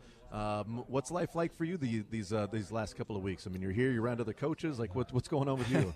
Well, Juwan Howard was let go, and I've stayed at Michigan to serve the players and their families wherever I can, to serve our younger staff because they haven't been through this, and they're wondering, how Dusty May is going to handle a staff. But my intention now is to head home, and I'm going to draw a mosaic at home. My wife never left Philadelphia when I went out to Michigan, so I'm going to really like mosaic. Is there a little bit of media involved in something that I do? But I'm really interested in, if I can, become like a leadership guru. Yeah. Go out there and talk to groups about, here's a story, this is something that I felt was important in building real relationships and being organized and being energized, and see if that can help. I want to go make a difference. Yeah. I want to go back to Philadelphia and make a difference. If it's corporate, great. If it's charity, great. If it's community, if it's in education, I want to go back to Philadelphia and make a difference. And also, I got to add, I got to get home and get my Phillies straightened out. We're 2-4 to start the season, and that disappoints me. Yeah, no, I get it. I get it. The Royals are 2-4. Not exactly the expectations of your Phillies right now. And hey, Bryce Harper broke out. Yes, he did. All right, 3 home runs the other night. The 3 the other night and a grand slam. So feeling pretty good about that. I don't know. You feeling all right about your Eagles? I do. I have my son-in-law sells premium seats for them, so I stay in interest. But I'm really. And don't tell anybody in Philadelphia this, or don't tell them in Michigan either, because they used to look at me like I was crazy. My thing was college basketball and baseball. And if football was like, okay. But in Philadelphia, as you well know. Yeah, you don't like football? What are you doing here? Yeah, right, exactly. It's like saying you don't like boxing. What are you doing, man? They would drum you out. So I have a great appreciation for the organization, even from when Andy Reid was the coach. He was a big he was a really big college basketball proponent. I'll give you just a real quick one. Yeah. My team one year was undefeated all year long. We were like 26-0, and we got a call from Andy Reid's chief of staff at the Eagles. Andy's sons would like to see Jameer Nelson play basketball. So we hooked them up and gave them tickets, and tickets were really hard to come by. Yeah. So my sons, who now are in coaching, one at Penn State and one at Bryant, they called me and they said, well, why don't you tell him Andy Reid that your sons would like to see Donovan McNabb play football. And we'll see if we can get some tickets, make a trade. And I was like, yeah, well, that's a good thought, but we'll see what happens. To let him know you want to see Patrick Mahomes play. Oh, my goodness gracious. Come on. Oh, my. You know, put out a message. And now Carson Wentz. Yeah, that's Carson right. Wentz See, you is got in that Kansas City. connection that's there from Carson Wentz as well. Yeah, that's fantastic. Yeah, that was what, 03, 04? Yeah, 03, 04. Was that year what you mean? That was a fun team, man. Yeah, That was really wonderful, fun to watch. wonderful team. We had a celebration this summer with them. We got every player back but one, able to give them a great gift for my wife and I, and then because this is the 20th year, things will pop up on social media, and I'll watch clips and I'll think, man, I could really coach back then, couldn't I? God, what a coach I was. Holy mackerel. So good. You know, What are the name of those kids that played in the Doesn't even matter, but that coach on the sideline, That's look at right. him getting everybody on the same page. There we go. These are a bunch of kids. Did they even play high school basketball? I don't think they even played high school basketball, but boy, that coach really They got were it in the going. intramural gym, and I went and found them all. That's you, and I don't know, maybe you over there. You're actually the manager of the intramural team. Come on over. That's it. We got a spot for you. The only thing you can't wear black socks when you're playing on national TV. That's the only thing you can't do. I do a show that every once in a while, a guy that is with us named Mick Schaefer. He's an Oklahoma State guy. I hate him as well, so it's okay. It's okay. He's the worst. All right, so there's nothing wrong with that.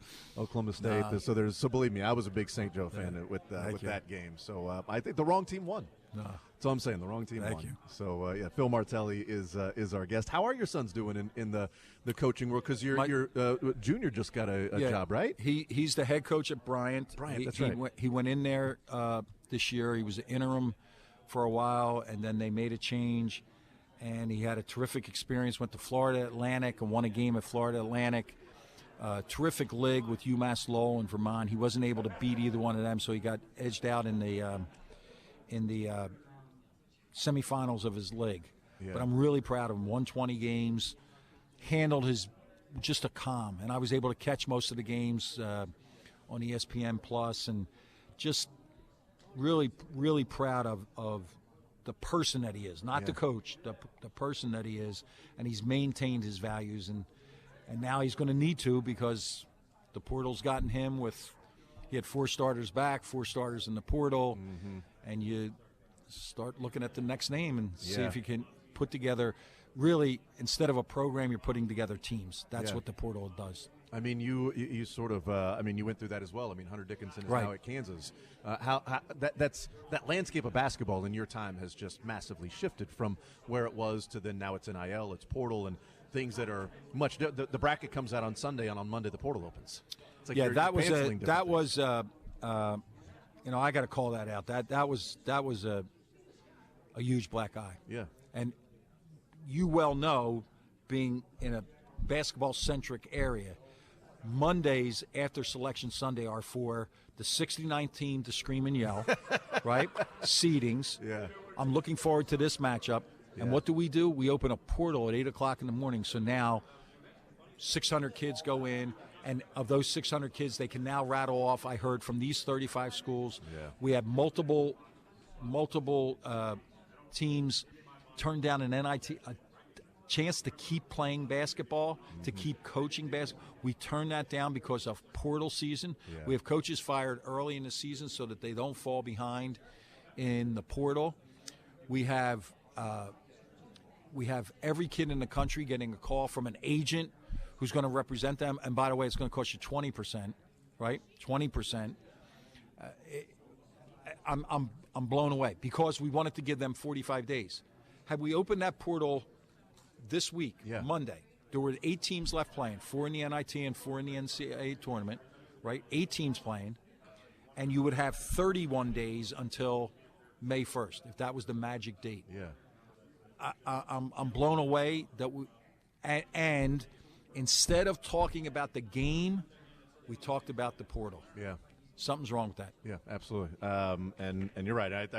I hope it's changing. I hope they do something about that, and we don't have to do that again and go through it.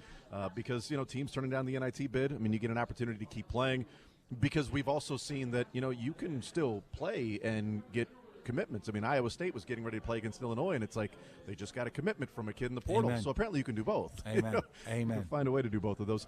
Phil Martelli is our guest, and one of the cool things about this Final Four, and a few years ago when it was Virginia, Texas Tech, Auburn, and I think Michigan State. You had a coach that slid over one spot to be the head coach in Izzo. You had Tony Bennett that came from a Power 5 to a Power 5. You had Bruce Pearl from Division 2, and you had Division 2 as well he's at Ole Miss now. I apologize. Chris Beard. Chris Beard, yes, coming through the ranks. This year's really cool because 3 coaches coached in high school. Yeah, you got 3 coaches that are high school coaches. It is really unique, and I've said this repeatedly, and in the Philadelphia area, it has always resonated with me that those guys are high school coaches because they chose to be high school coaches. Those of us that got a chance to be division, this is the path that we chose. Yeah. You know, it wasn't like you were christened and said, "Oh, well, you are." And what I would argue with anybody is never put the term I'm only a high school coach. No, you're not. You're a coach, which means you're a teacher and you're developing young people and you're having an impact on people's lives.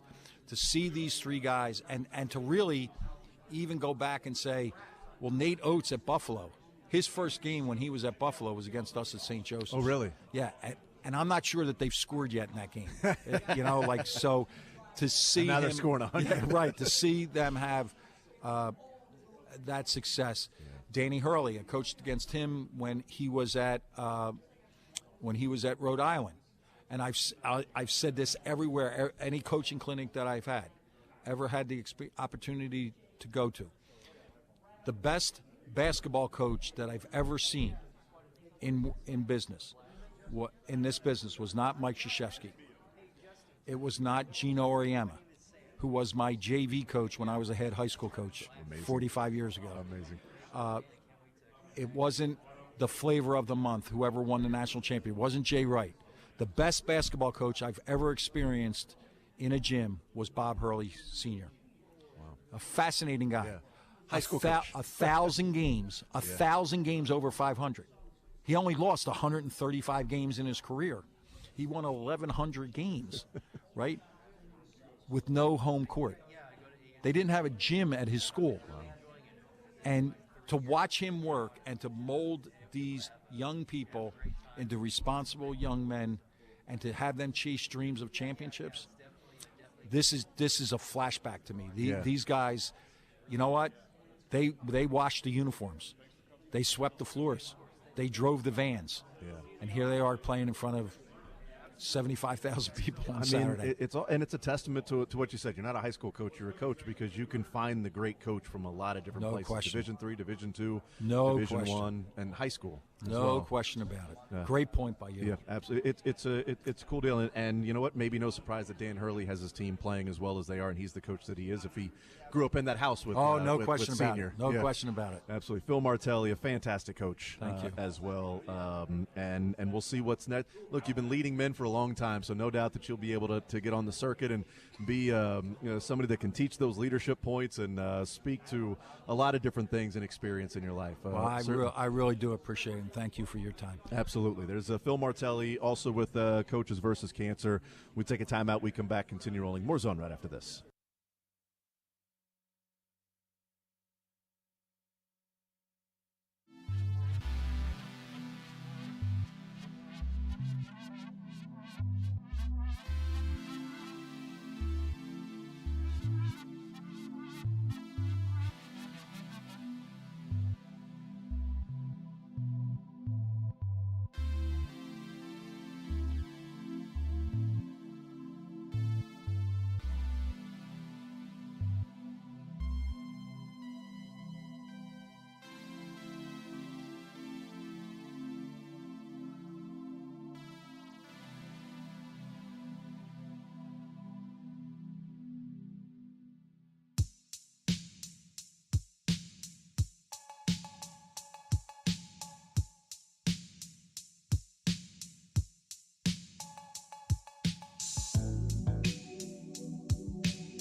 Mike Golick, and we talked with Dan Munson, and we had Kevin Kugler and Jason Horowitz and Bryce Drew and Robbie Hummel and Sean East and Tyler Perry and Mark Pope and Jim Jackson and Phil Martelli and PJ Carlissimo, and I'm not sure if I'm missing anybody or not, and everybody else out there, and all the directors and the screenwriters and everybody that just gave us the opportunity. Thank you so much. Program next.